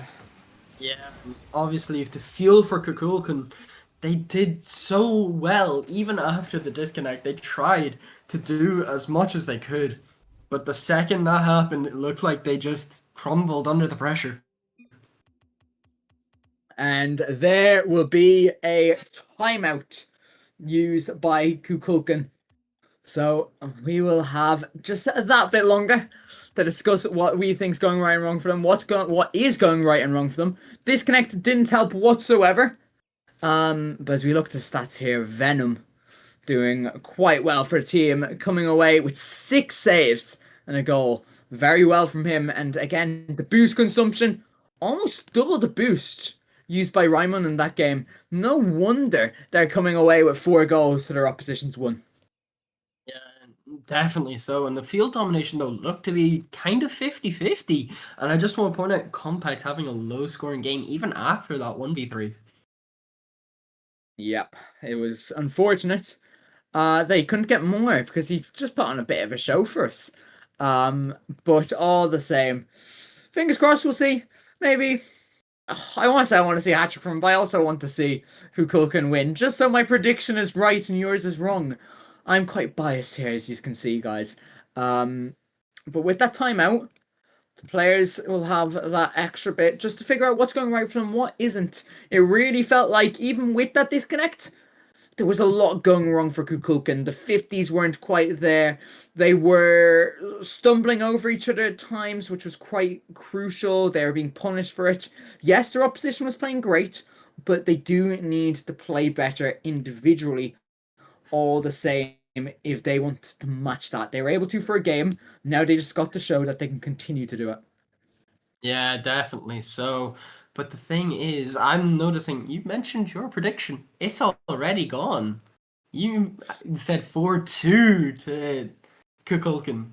It's 3-1 to Raymond currently as it stands. So if anything, Kukulkan need to have a great comeback game here. Otherwise, they just look to be out of it, especially after that disconnect. It just threw them off completely. I would say nothing would have happened if it wasn't for that. Yeah, well, look, who knows what would have happened? You can ask whatever questions you want about the past, but you need to focus on the now. Beckwith Park, Game 5, we get underway.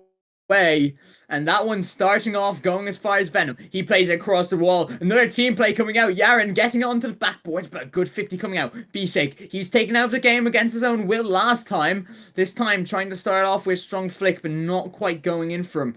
Venom. Flick, it's just denied instantly by Sam, who gets the beat on one. Compact doubling up to keep that one out. B-Shake now gets dunked by Compact as well. He 1v3'd last time. Is he able to again? That's a poor miss from Potter! And less than 30 seconds in, Venom will say thank you very much for that one, mate. Oh, it's just too easy. Yeah, definitely so. And it seems to be a case of a little bit of a technical issue as the screen was on the wrong one. But it's fine. We have it up now here as this kickoff goes underway.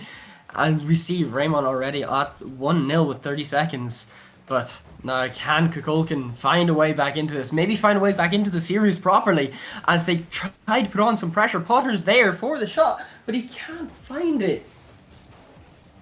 Yeah, not quite, but look, the fact that they're at least creating chances, getting into those situations, that's what you need at this stage. You need to be showing, yeah, we can get into these spots. They weren't quite last time, so can they just figure themselves out here? That one's going to be on target. Potter will have an easy touch away, but he takes it a bit too heavy. Compact leaving it for Yaren. B-Shake and Potter again, bow on the backboard. That's a bit of a double commit as they both go up for it. Sam has it all to do on defense there. Compact misses it. Venom with the follow-up bouncing out. And somehow, this isn't 2-0. And, oh, that's a great save from Yaren. Lucky to not be 1-1 either. But my word, that was such a good chance to double the lid. Yeah, definitely so, and both teams feel like they probably should have scored, and it was nearly in there as well. But now, the goal looks to be open, it's one man left, Sam being left, Yarn goes for the bump, but B-Shake able to make it in time to stop that from going in and making this lead double, as that 50 just goes all the way down, and Potter will say thank you very much. Long shot of doom there on the 50. Doesn't bounce or anything, just slotting into the bottom corner. That is the goal they would have needed. Yes, a bit of luck, but that does not matter at this stage. Every team will get something a bit lucky. It's about how do you bounce back. Ryman, they're going to be asking how do they bounce back, because Hunter Sam's just placed a difficult one on target. Yaren now forced to jump up for it. Instead, Potter going to leave it. B-Shake getting it up into the sky, but Compact and Zero Boost, he's able to read that one as well. Very impressive that he's got the read there. And so far, Ryman, they've responded well to that unlucky goal that they conceded.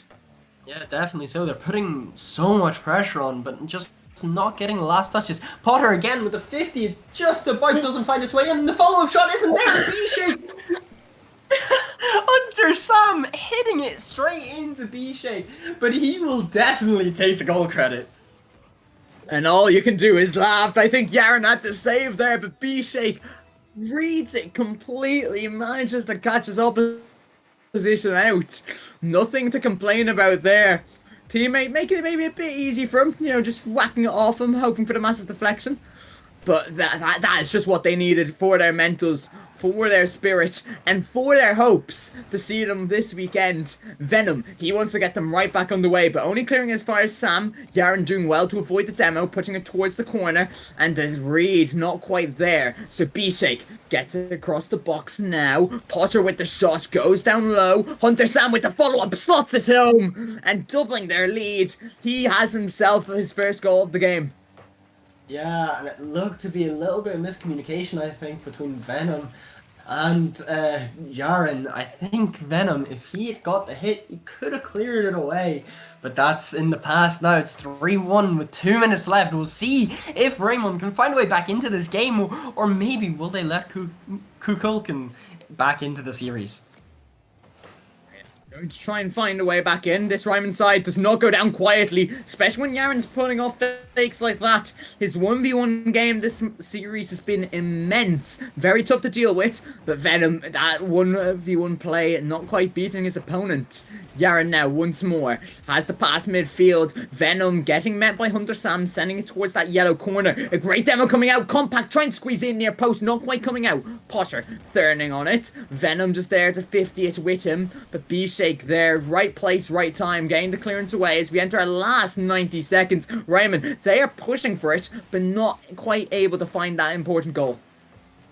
Yeah, and it's just unlucky for Raymond. They feel as though they should have scored. But now Yaren can maybe try to get a bit of a counter on. He gets the touch, but can't get it over Hunter Sam. And it's a good 50 there from B-Shake, and it's on its way to the net. Venom has to make a save, and he just about puts it into the corner and gets control of this game, slowing down the pace a little bit. Hunter Sam gets a good 50 away to the side, and B-Shake can follow it up, but it goes straight to Compact. Compact just gets it over to Yaren now, tries to find the pass, but can't do much with it. They're getting off so lucky, Kukulkan, and it's just not there for Raymond. They're not finding themselves in this game. Yeah, it's quite unfortunate. Yaren, he's been doing so much right this match. That one just went a bit wrong for him. Bit unfortunate not to see it just float midfield for an open net. As we enter the last 30 seconds, get one back now. There's still the time. Venom, bit of a team bump going, but he does manage to keep possession. Beats one, flick onto the crossbar, and just to be too high, overcooked it just a tad too much.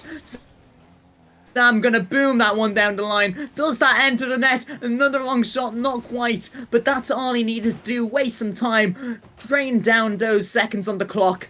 And we have a series on our hands. Yeah, definitely so. It looked to be just not there for Raymond. It looked to be maybe a timeout buff for Kukulkan after that game.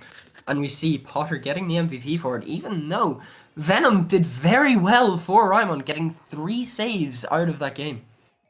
Yeah, an only goal for them as well. But it's that thing we talked about earlier, the field domination. The ball, yet again, spending close to 60% of the time in that purple half. And furthermore, like we mentioned last game, the boost was not there for Kukulkan. But this time, almost about matched it. So once they can keep on going, once they can match their opposition, they will be in with a chance. Still need to win 2 more in a row, but they're not out of it just yet. No, definitely not. But it seems to be Raymond don't want this comeback to happen. They will want to end it here and now on Neo Tokyo in this game 5.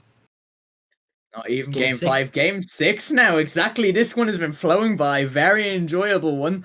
But I wouldn't want to be in their position. Pressure is on. This is where you do or die, where champions are made. In a sense, these high pressure moments, forms them like diamonds. Not the rank, but the jewel itself. As here they get underway once more. Venom manages to get the beat, and that's another one as well. That's just what he would have wanted to do. B-Shake, however, zero boost, just gonna bait out the opposition. Potter bumping his teammate out of it, but if it means keeping possession, it would have been fine. Instead, Hunter Sam cheats up, and Venom has the open net. Yeah, and it looks like a little bit of miscommunication, maybe even a bit of a fumble from Kukulkan. And Venom will say, thank you very much and see you later. Yeah, it's so unfortunate with the way they're playing last match. You would have thought, yeah, they're going to bring this one into this game, but not quite. Again, like you said, bit of miscommunication. But can they manage to pull it back? Loads and loads of time to make something work here. Yaren now beats one, tries to beat the second man, but ends up getting boomed away. They need to be careful with that, because last time they tried doing that, ended up getting punished, went flying into their own net. But at the same time, risks, they could be the difference maker. Not a lot of them. B-Shake has missed it. Hunter Sam there to save him, but that easily could have been 2-0. Yeah, definitely so. It looked like Venom got a little bit of a touch on that, which messed B-Shake up. And now we see Venom actually going on to this counter-attack. Can't do much with it after B-Shake gets a little bit of a beat on him. Yarn can take it to this guy. He gets it past middle, but no one's there for the shot. It looks to be a case so far this series. Both teams not having that follow-up shot there. It's a good save though there from Yarn after the B-Shake shot. Hunter Sam misses the ball, and Potter has to make that little clearance to keep them alive in this game and in this series.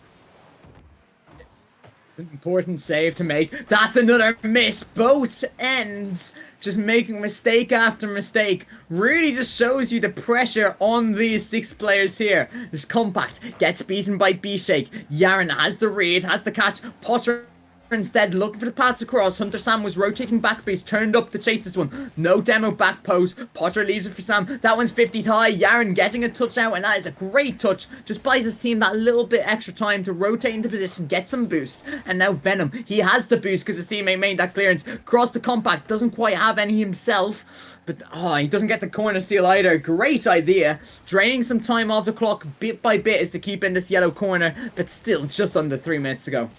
Yeah, and it looked to be a case of Yarn trying to fake that pass, but just couldn't do much with it. It got red immediately, and Yarn has to make a save there to keep this game at a 1-0 score. Yarn putting it up for Compact. He just tries to find someone at the corner. No one's there, however, and it looks to be a case both teams being a little shaky now.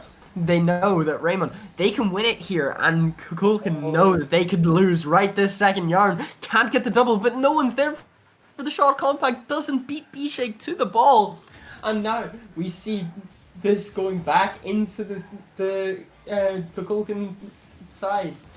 It's just an unlucky shot. B-Shake able to make the save at the goal line. Compact keeping the pressure on though for Raymond, making sure that Kukulkan can't make it out of their own half. Never mind, actually, not making it out of their own quarter, as the ball goes straight down, but no one's there for the shot again. Compact can take good control of this. Potter gets a good 50, clears it away, puts a bit of pressure onto Raymond now, and we'll see, can they make anything of this attack? They've been trying to whenever they've had it, but the attacks for Kukulkan, they've been limited. Forget about limited. Hunter Sam, he needs no space.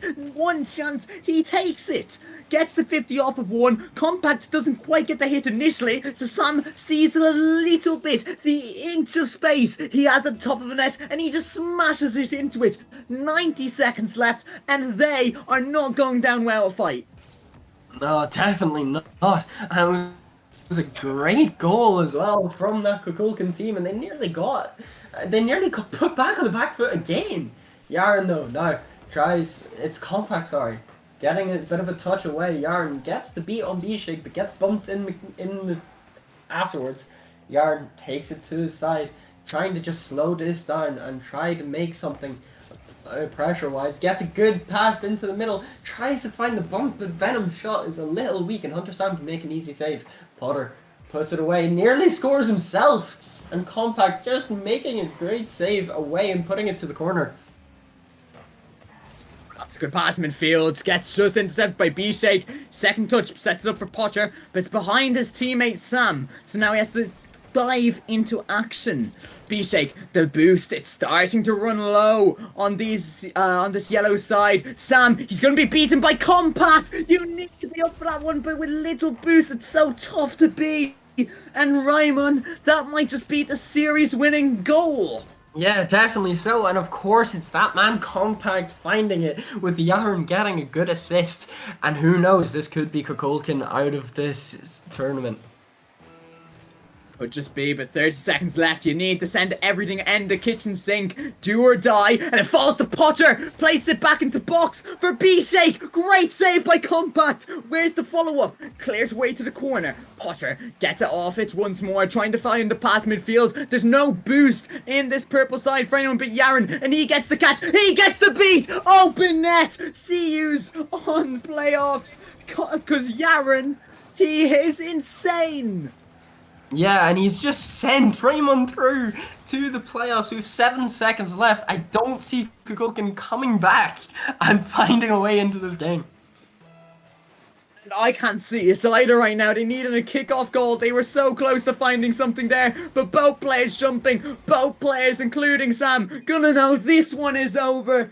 Raymond see themselves through the playoffs. An incredible run, winning not once but twice today. And look, it has to be said, with the way they played, absolutely deserved it. Yaren especially. Take a bow, mate. What a series from yourself, man. Yeah, And look, hopefully he can keep it up. Definitely so, and we'll see them in playoffs on the weekend. And we'll see if they can actually make a competitive run to win this whole thing. But we have to say goodbye to Kukulkan after that 4-2 series. Yeah, look. And we will... Gonna have to go to break now, and we'll see you all for the next series very soon. Do you struggle to rank up in Rocket League? Are you stuck in Diamond while your other friends flex their SSL title? Well, look no further. I have partnered up with LTXAcademy as a coach, and we are ready to boost your gameplay. With multiple tournaments and trophies won and thousands of dollars earned, I will tailor to your needs and make sure you get to that next level. I'm also doing discounted prices for the first 10 days, so you do not want to miss out. And you are also probably thinking, CMOS, how do I book a session with you? well, that's easy. Just open up that fancy browser of yours, type metafy.gg/@cmasorl_, pick a session to your liking, book a time, and bang, you're booked, and I'll see you in the call. Once again, that's metafy.gg/@cmasorl_.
Fuck.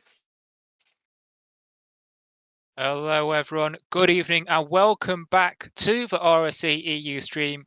We've already seen the lower bracket of the play-ins play out where we saw KDJ beating both Terra and Kukulkan to secure their place to playoffs on Sunday. And now we move to the upper bracket where we see Shrine taking on Obscurity, second in Ignis taking third of Glacies. I'm June67 and joined alongside me is Veiled, and I wonder what will happen between these two teams tonight. Yeah, it's a good question. What will happen? I do have some inside info as I just scrimmed my own prospect team, and they will be playing with a sub instead of Osan, so it's not the biggest impact, but it probably will have some impact. So it's going to be interesting to see how they hold up without Osan. Yeah, I think Ozan is one of the better players in the tier, certainly in terms of its value. So it's not ideal for them.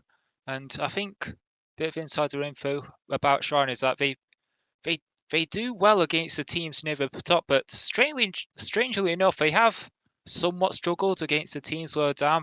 They failed to beat 9th place Umagis in either of their series. I believe both of those were 2-2 draws. So the fact that they can fare well against the teams near the top, it can definitely help them tonight. Yeah, indeed, and we do have the player statistics for both teams right here, and obviously there's some standout players on the shadow side. So Pegasus and Onesie both boasting very incredible numbers. Onesie especially so. And I do have to point out he's definitely going to be a player to look out for in this matchup here. On the other end, though, we have pretty even stat lines on the side of Sanctuary here, with Cressers posting 68 goals, Cyanic 60 goals, but has 51 assists to his name. Volley, he's a bit on the low side on the goals, but he's almost up there with Cyanic on the assists. Very impressive how even distributed it is on the Sanctuary side here. Yeah, and I think that's being like one dynamic unit rather than 3 individuals. I think that could really help them go far in the series. And you talked about Onesie. I mean, I've heard about how he put on a strong performance even in the tier above in Challenger. He really stood out there. So I wonder he's really going to help his shadow team do well tonight. But and like you said, all 3 Sanctuary players all contributing fairly well. And Cyanic, that's 51 assists, something you don't see very often. I know he played every single game possible, but still, it is a seriously impressive tally and shows just how well they work together as a team. Indeed, it does, and that might be what it comes down to here in the playoffs. You know, on the one side, we have Onesie, who is definitely very, very threatening in the offensive half. Also pretty good in the defensive half. But you also have Sir Pegasus, who boasts 106 saves alongside his statistics. So he's going to be the backup. He's going to try and make sure that Onesie's life gets as easy as possible. And Sanctuary, it's going to be about playing that team game that we've come to know and love within this RSC, within RSC. You know, you have these teams that just play very beautifully together. I've seen some teams, some of them fail, some of them they do very well. So it's going to be very interesting to see how it pans out here today. Yeah, and I think we can quickly take a look because, well, neither of the teams have joined the lobby. I've just noticed something. The 3 main roster players on Shrine, they all have the exact same goal participation percentage, all on 60% each. It's not very often we see that and shows just how well-rounded this team is. Yeah, it surely does. I don't think I've seen that before either. So that just goes to show how impressive that is. Whether it's just pure coincidence or if it's just somehow that they just managed to find perfect synergy. I don't know. Maybe Lady Luck had a little bit of a say in that one. Yeah, but I think now with that being said, with stats out of the way, I think it's time to just give our predictions for how the series is going to go. Who's going to stay in the upper bracket and who's going to drop into that lower bracket? Yeah. You know, I do happen to be assistant general manager of one of the sides here, so I do have to back them. Now, I think it's gonna be down the wire. I think we're gonna get a game 7 here, and I think it's gonna go Obscurity's way. So I'm going to say 4-3 to Obscurity here. Well, I think, well, if you're like the AGM of Shadow, where it just so happens that I'm one of the AGMs for Sanctuary, so it's quite an interesting complexion.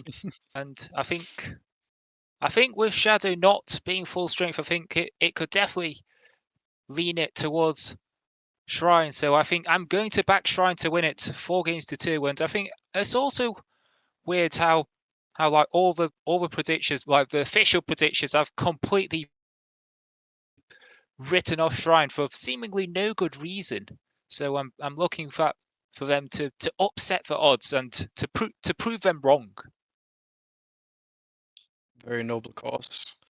I do think we have every single player on the pitch in the lobby now. And yep, we do have the stadium getting ready. So let's just get the players on the field. We've done enough talking. We talked about what could go down here, GM, but here is where we let the money talk. We let the players do their bidding. We see who gets out on top. And we do have kickoff. It will be Pegasus off against Cressers. It's a strong kickoff for Shadow here, but it's a weak shot by 1C.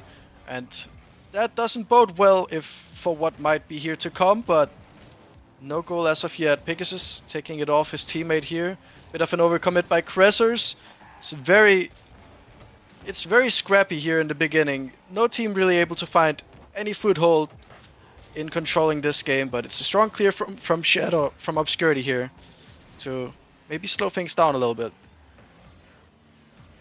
Yeah, and I think it's both teams just looking to get to grips with each other. So that one comes off the crossbar from Pegasus, and Talbro just getting smothered like a towel there, as it were. But Shrine, they still have a ball well inside Obscurity half. Swansea off a corner, not quite able to make the second touch.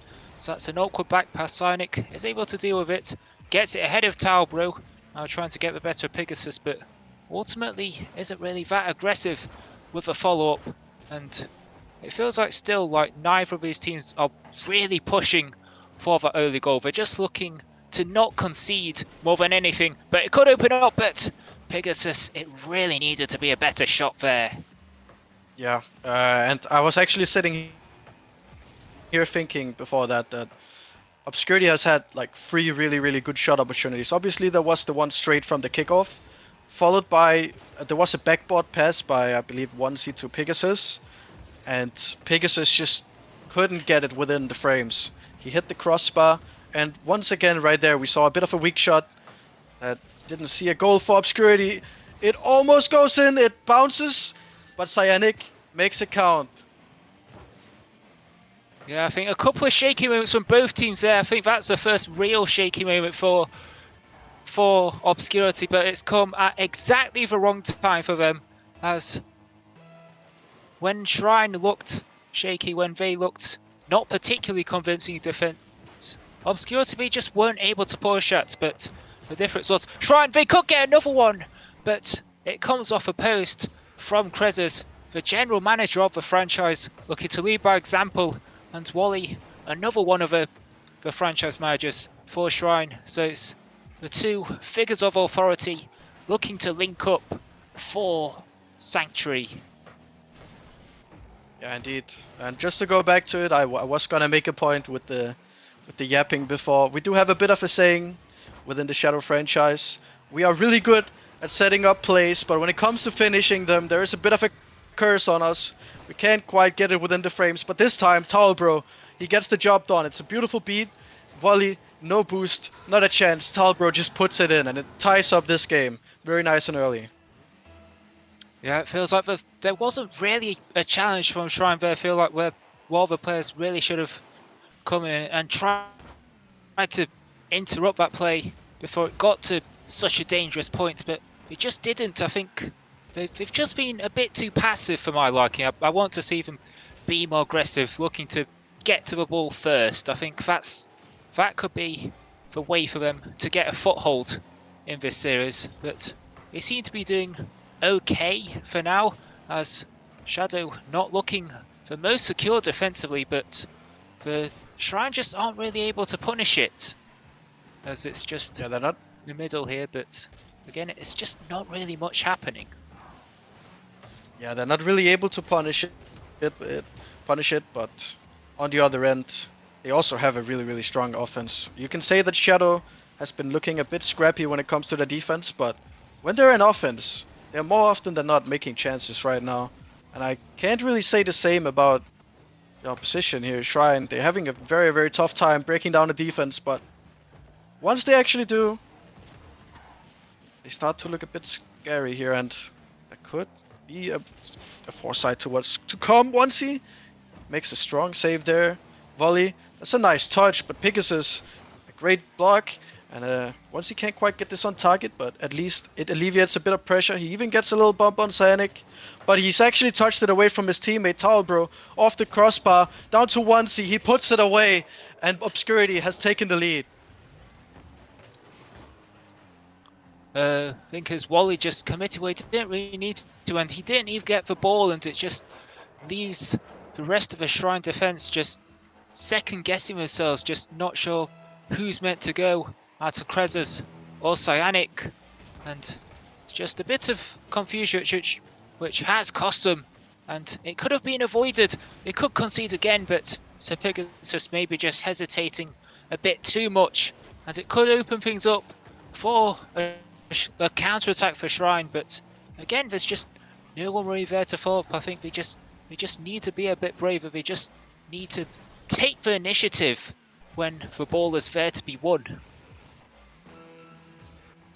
Yeah, a bit of scrappiness here on the Obscurity half. That might lead to a chance. No, Pegasus gets a bit of a good touch, but once he and Talbro, they just keep getting in each other's way in that corner, and it might actually lead to a goal. Indeed it does.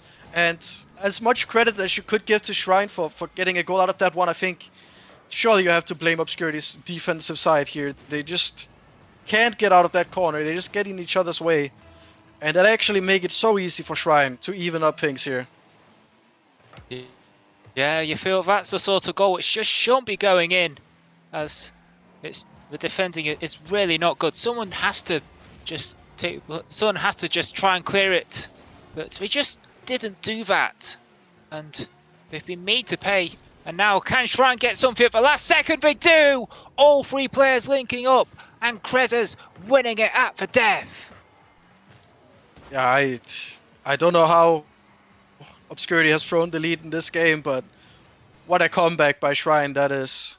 They get a bit of a freebie, but here on 0 seconds, when everything counts, they absolutely break through and they take the first game win.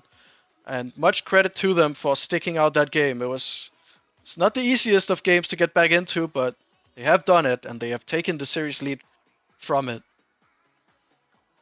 Yeah, and I have to say, they didn't really look particularly convincing, but maybe that's the mark of a team that can go far when even when they aren't at their best, they can still get results. And that means Obscurity, that it'll just mean that they have to step up their game. I think both teams have room for improvement for the rest of the series.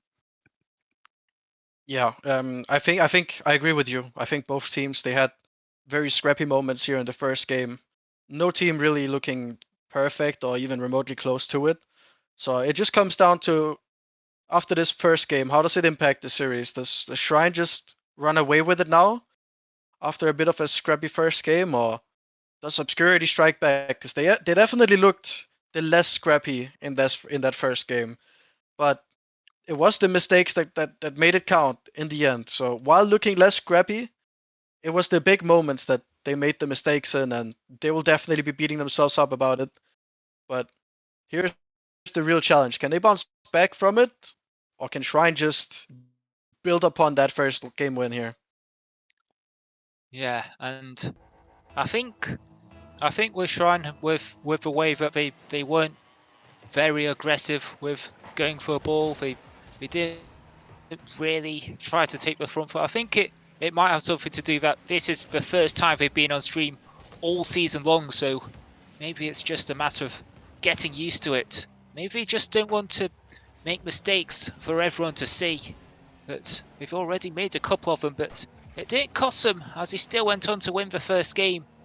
At first 30 seconds or so, bit of pressure from Shrine, but a couple of shots which just don't really lead to anything. Now can see what Obscurity have to offer, but Krez's able to make the save. And now looking to stop the counter-attack. It's off the backboard. Can Wally follow up? It is blocked by Talbro, but Wally still has it. The 50 against Pegasus, but Obscurity, they do get it away. Yeah, and I was just looking what Pegasus was trying to do there. I think he was trying to actually get a little bit of the ball there to make sure it would bounce center, but doesn't get it. And the Shrine defense is holding strong for now, and they actually get a bit of a counter opportunity here. Talbro, it's a decent touch. It will bounce to Wally though, but he can't quite get the read. And now Shrine, they are struggling a bit with making a chance out of this. Cressers pass, Volley isn't really there for it, and it's gonna be a bit of a double commit there. Cressers goes for the flip reset, but the demo is in, he's not really gonna be able to do anything here. It's actually a great clear from Pegasus, it's gonna bounce to the corner now. Pegasus following it up, off the backboard, Volley makes a great read there. Once he's gonna look to take control of this one, but Cressers waiting patiently on the backboard, able to get on the back end of that one. Cressers is gonna try and get a 50 here, it's not very good, it's actually almost goes in. Once he on the follow-up on the backboard. Shot just needs to be good, and Talbro, he makes it happen once again. And I have to say, no one's close to the goal for Shrine. Sonic just not able to get there, and then Wally just gets the rotation wrong. Doesn't protect the goal like he should, and it just means that Talbro has an open net, which he will convert with no problems whatsoever. Yeah, and we actually get another one here. Pegasus, he actually reads the miss there, and yeah, he gets a goal for it. It's not the easy read there to think that someone is gonna miss the ball right in front of their own net, but this time he gets a goal for it, and it's a 2-goal lead here for Obscurity. First time in the series. Last time they had a lead, they managed to crumble it, but let's see what they do here.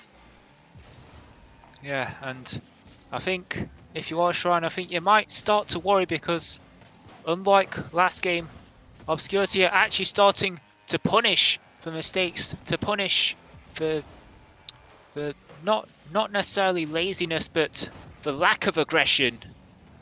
I think Shrine have looked like they aren't really trying to force the issue.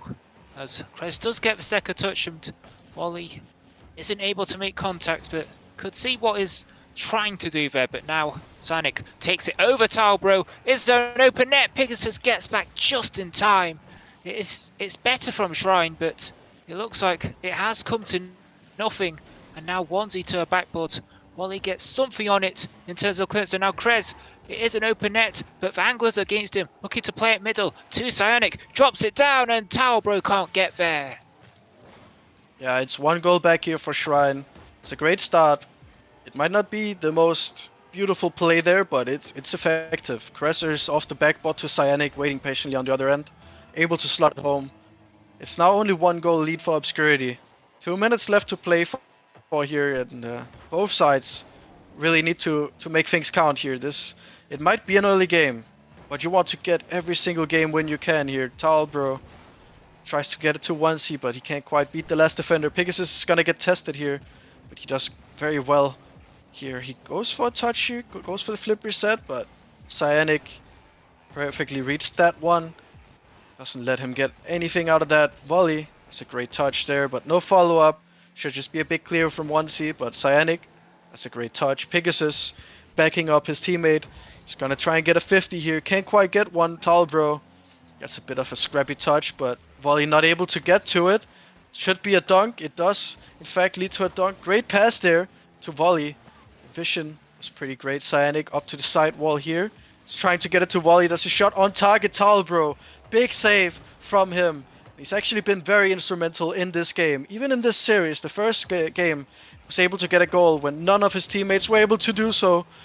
I thought that one was actually going in, but Obscurity holds strong for now, but offense is not dead for Shrine, and that one will just find its way down into that bottom corner from Volley's car, and we have an even game once again.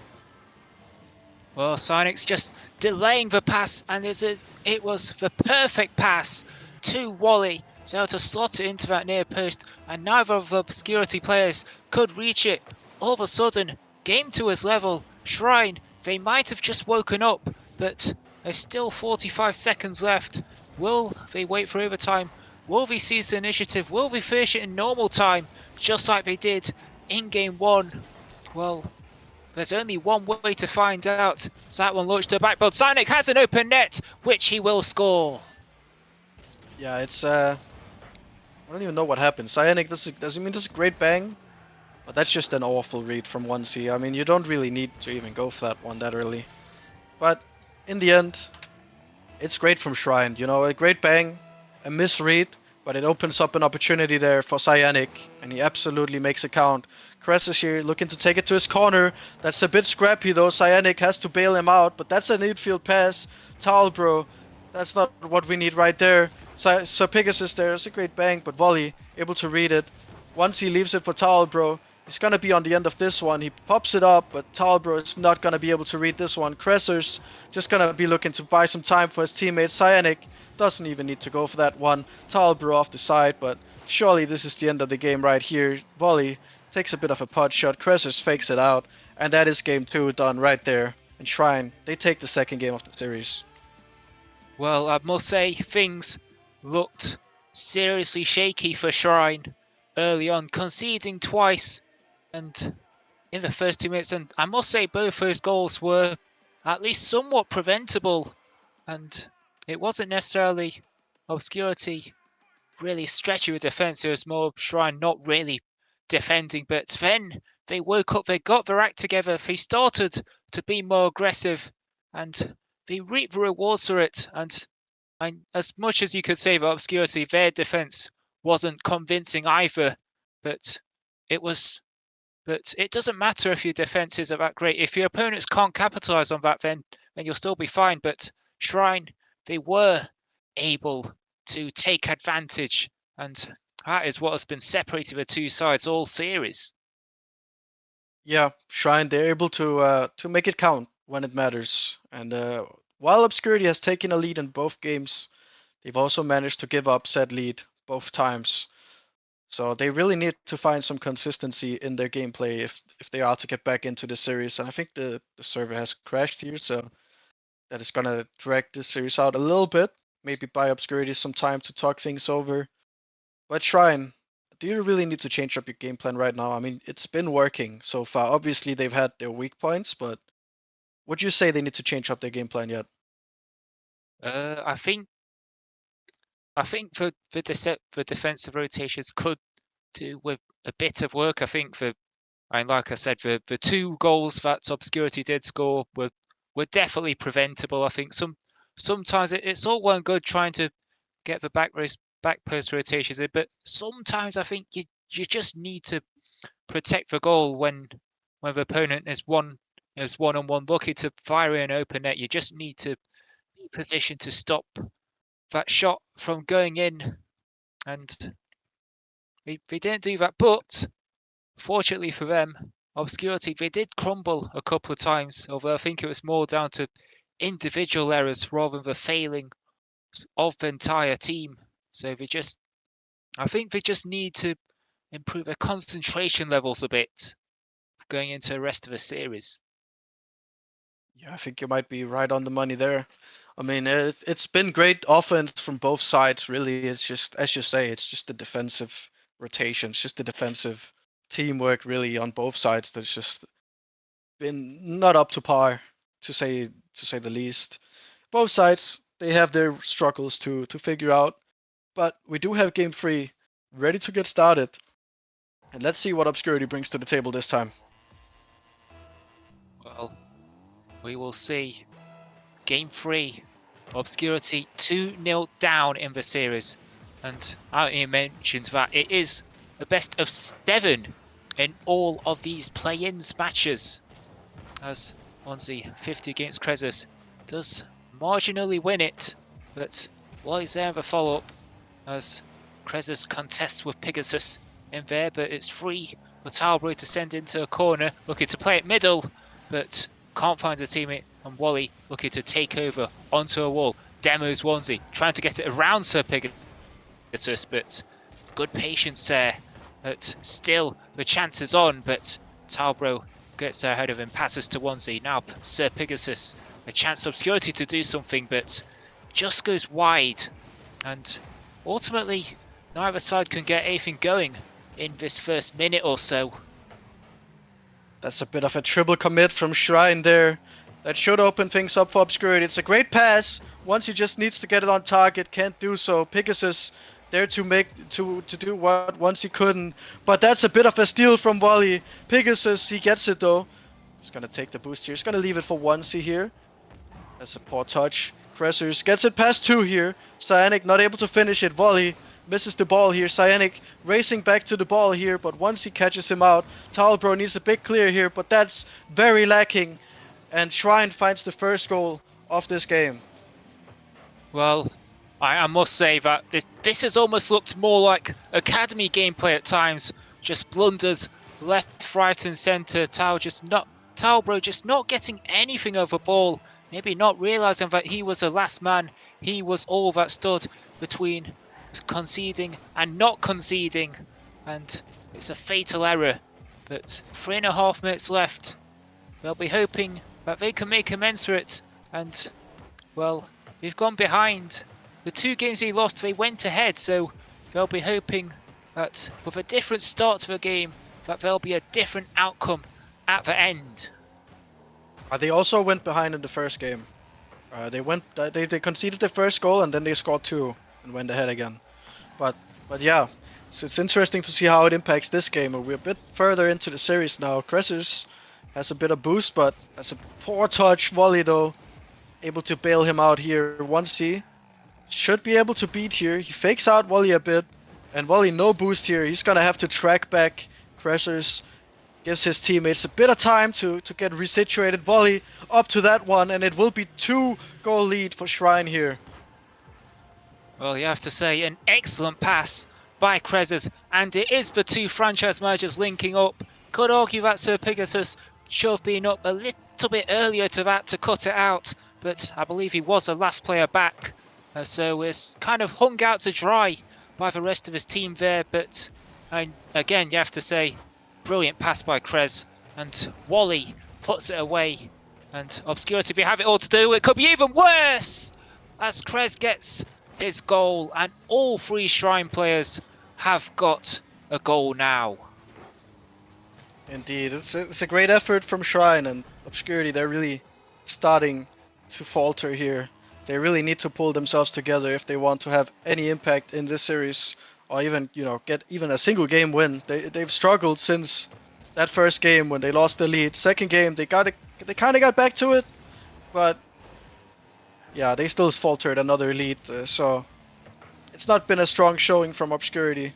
They definitely had their chances to make a mark on this series, but they failed to come away with anything so far. Volley is gonna try and redirect that one, not able to do so. Onesie playing a bit of interruption there. Pegasus, that's a strong 50. This is where you need to make an attack. That's actually a really, really strong 50 from Talbro. Able to get one back for Obscurity here. Well, his poor 50 was the fault of him conceding the first one, but able to get it right this time. And now he does get his goal from the same scenario which they conceded, which is a bit of strange symmetry there.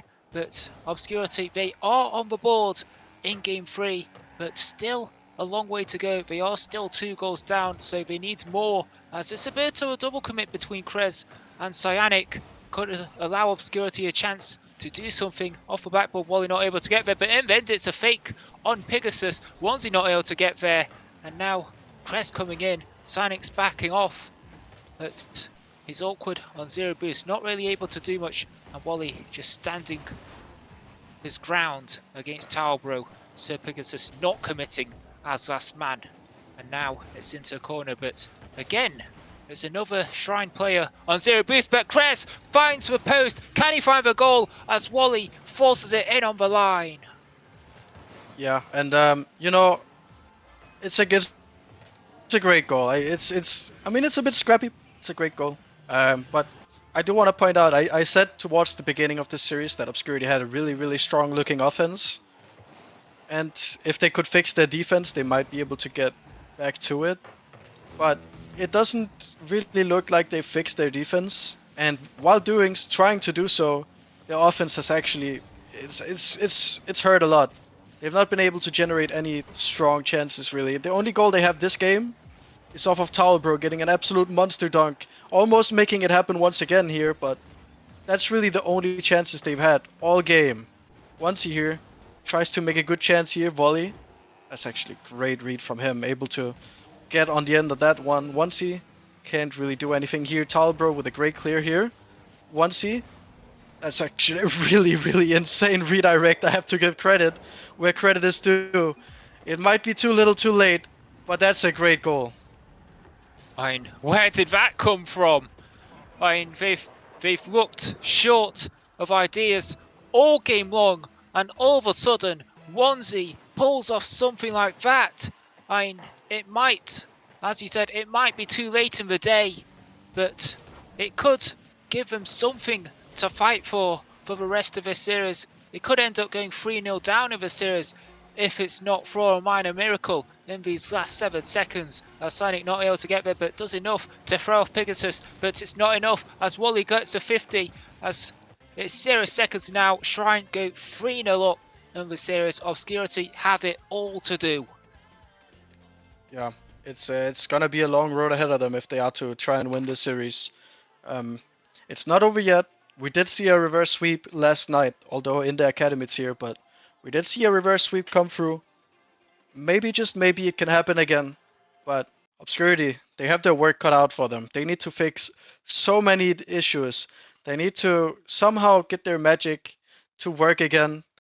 We do have a timeout called from Obscurity, and they're going to be trying to use that time to do just that. Try and figure out what they need to fix, what they need to be aware of, while not getting in their own head. Because 4 games to win in a row, it's going to be very tough.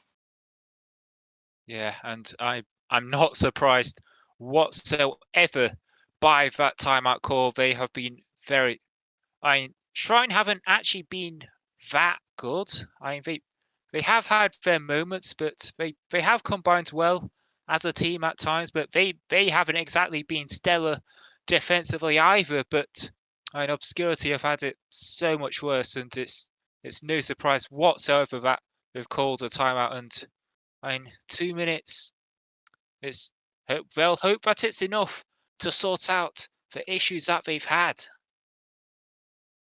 Yeah, indeed, it's not gonna be a long time. They have, I think, 1 or 2 minutes from now. Um, it's not a long time. Plus, as I said, you don't want to get in your own head. Like when you have this many things to figure out, you just need to go to the basics. You need to figure out what is gonna be the strongest thing you can do right now to get back into the series, and then just build upon that. You know, naturally get into the rhythm of things. Um, and right now, I think the defense, while it has been lacking, I think there is too much work cut out for them to try and figure something out in their defense right now. I think it's gonna be trying to get back into the rhythm of getting those great chances, you know, getting the chemistry in the offensive half, and then just trusting each other in defense and, you know, try and make it stick. I think that's the strongest course of action right now, but we yet to see what they're gonna try and do.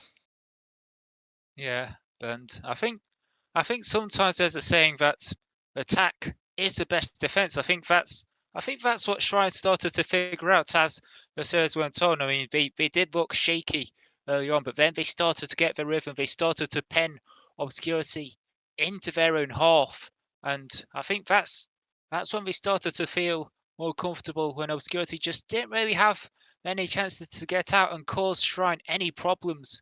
So I think if Obscurity, if they just learn to soak up that pressure and hit Shrine where it hurts. Maybe that could be the route back into the series. Yeah, it could, but on the other end, you have Shrine. You've just won 3 games in a row. The two first ones was definitely the hardest ones to win, but they got their wins. They've done all the work. Now they just need to finish it, and well, that could also be a challenge for them. We never know the psyche of these teams going in.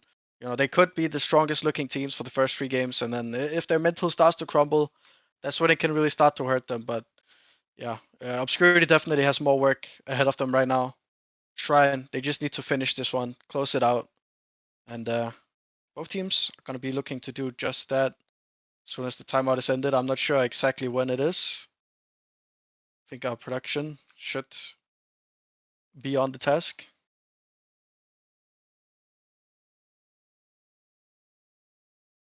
Well, it looks like there was a premature joining of the lobby. Maybe like the players just weren't sure exactly how long the timeout was, but it turns out there's actually a technical issue on the side of Obscurity, and Shrine almost took advantage of that volley from the kickoff, but was on target. But it was Swansea able to make the save, and bit of a weird opening in Game 4, with Obscurity on the verge of dropping to a lower bracket, and Shrine are potentially hoping to meet, I believe it would be Yokai in the next round of the bracket on Sunday, but, or maybe a chance for Obscurity to get a goal, but it crashes off the post from Sir Pegasus. Shrine, they get out as Wally looking to follow up onto a backboard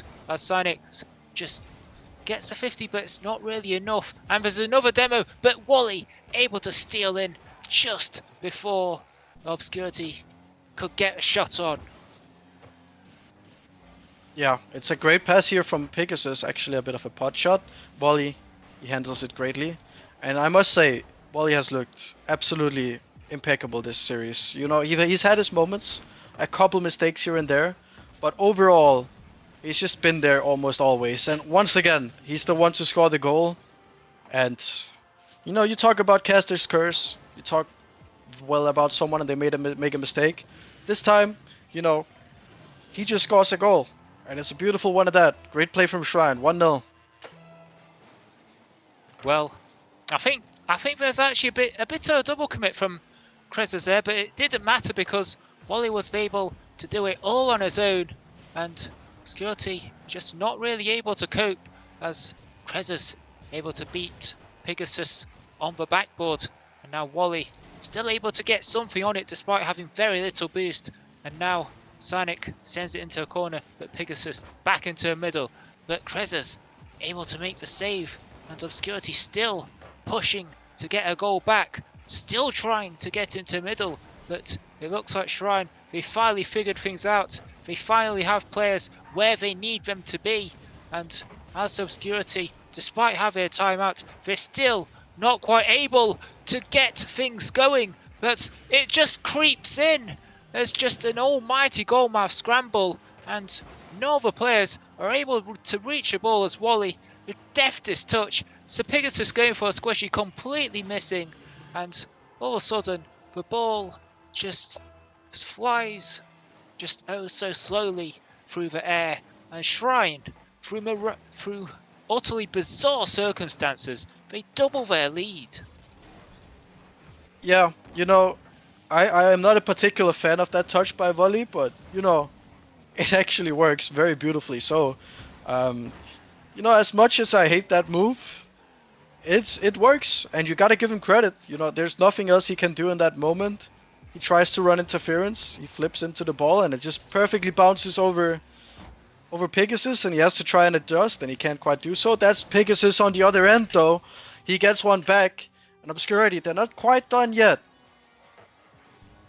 No, and I think it's Cynix and Krezes making that same rotation to a corner. One of them should have just taken initiative and made the charge, but neither of them did, and Sir Pegasus had a clear route to goal, which he followed, and that one's off the bar straight from kickoff, but in the end, Shrine, they're able to get away with it, and ultimately their lead, albeit reduced, is still there.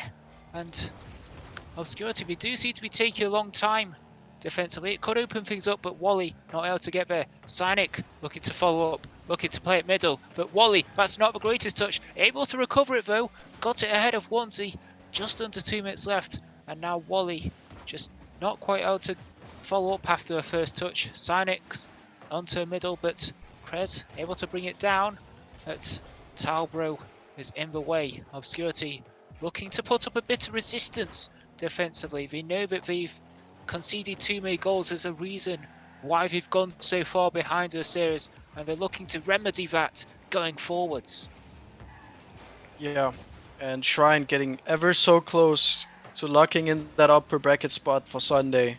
Once he tries to stop it, Talbra here, he has a lot of space. He needs to make something happen here. That's not a great flick. Pegasus on the end. He's gonna try and get it over Cressus. Can't do so. You see Volley just lingering here, causing some distraction for the rest of his team. But this time he gets a bit of a touch. Pegasus gets tested a bit. That's a poor touch. Once he gets to follow it up though, it's to the sidewall. That's a bad pass by Volley, but great launch from Cyanic to keep the pressure. Once he actually causing a bit of commotion there, makes it so Volley can't take a shot. Just tries to get a clear here. He actually a bit of double commit from Shrine here. That could open things up, but poor read from Pegasus. And that should end that offense. No, he banks it to the backboard. Tries to squeeze it through. Can't do so. Once he reads the miss. But it's a great clear from Cressers down the end. Buying, just running so much time off the clock for his team right here. And Obscurity, they just desperately need a goal right here, and they just can't even get out of defense as it stands. And Shrine, they're 4 seconds away from taking this win. Talbro can't get to the ball, and Shrine, they have taken the 4th win in a row. And Obscurity, they will have to start in the lower bracket come Sunday. Well, I have to say, it wasn't pretty, but Shrine, they do progress. They progress without dropping a single game, which I would not have expected. I don't think anyone would have expected that. But Obscurity, they just didn't really turn up. Even when they had the 2 goals, they just seemed to sit back. They just seemed to rest on their laurels. But Shrine, they just got better as the games went on. And Obscurity, they just can't really adapt in time. And despite the timeout, it still wasn't enough. And it means that if they are to still try to go all the way, they will be facing an absolute marathon come Sunday. Yeah, they will. We do have post-series stats here, though. It's 12 goals to Shrine, 7 to Obscurity. You know, I think Obscurity started out being the stronger side, but they didn't get a win from it. Shrine, though, they grew throughout the series, and they just got stronger and stronger. And all credit to them. They definitely deserved the series win here. Obscurity might feel like they got cheated out of a couple game wins there, but in the end, it's their own fault. They had every opportunity to win those first 2 games. The 3rd game was out of their hands. The 4th game, they could have done as well. Great effort from Shrine, and Obscurity will have to start from the lower bracket. Well, and you said Shrine will face Yokai in the upper bracket in Sunday. I believe so. As well, it looks like we have had word in our ears that just to speed things up, and it looks like the series MVP will be Wally, one of the franchise managers stepping up and leading by example. And I must say, I can't really argue that solid all-round performance. 5 goals, 2 assists, 4 saves, 17 shots, really putting the pressure on and played a big part in taking Shrine, continuing their journey in the upper bracket. Indeed, indeed. And just before we end, I think we have had a great night here of Rocket League, and we will return tomorrow with even more prospect action. We have the 2 remaining lower bracket play-ins games here, and we have another upper bracket screamer to look forward to. So stay tuned for that one. And just a quick shout out to our sponsors. Badass Studios, they've been supporting RSC for quite a while now, so make sure you check them out. And if you want to get some RSC merch, make sure to check out SpartanWare. You can even pick up the jersey there. And if you need coaching with your Rocket League gameplay, make sure to check out LTXAcademy. Their Discord link is in our Discord as well as in the Twitch chat, to make sure to check them out.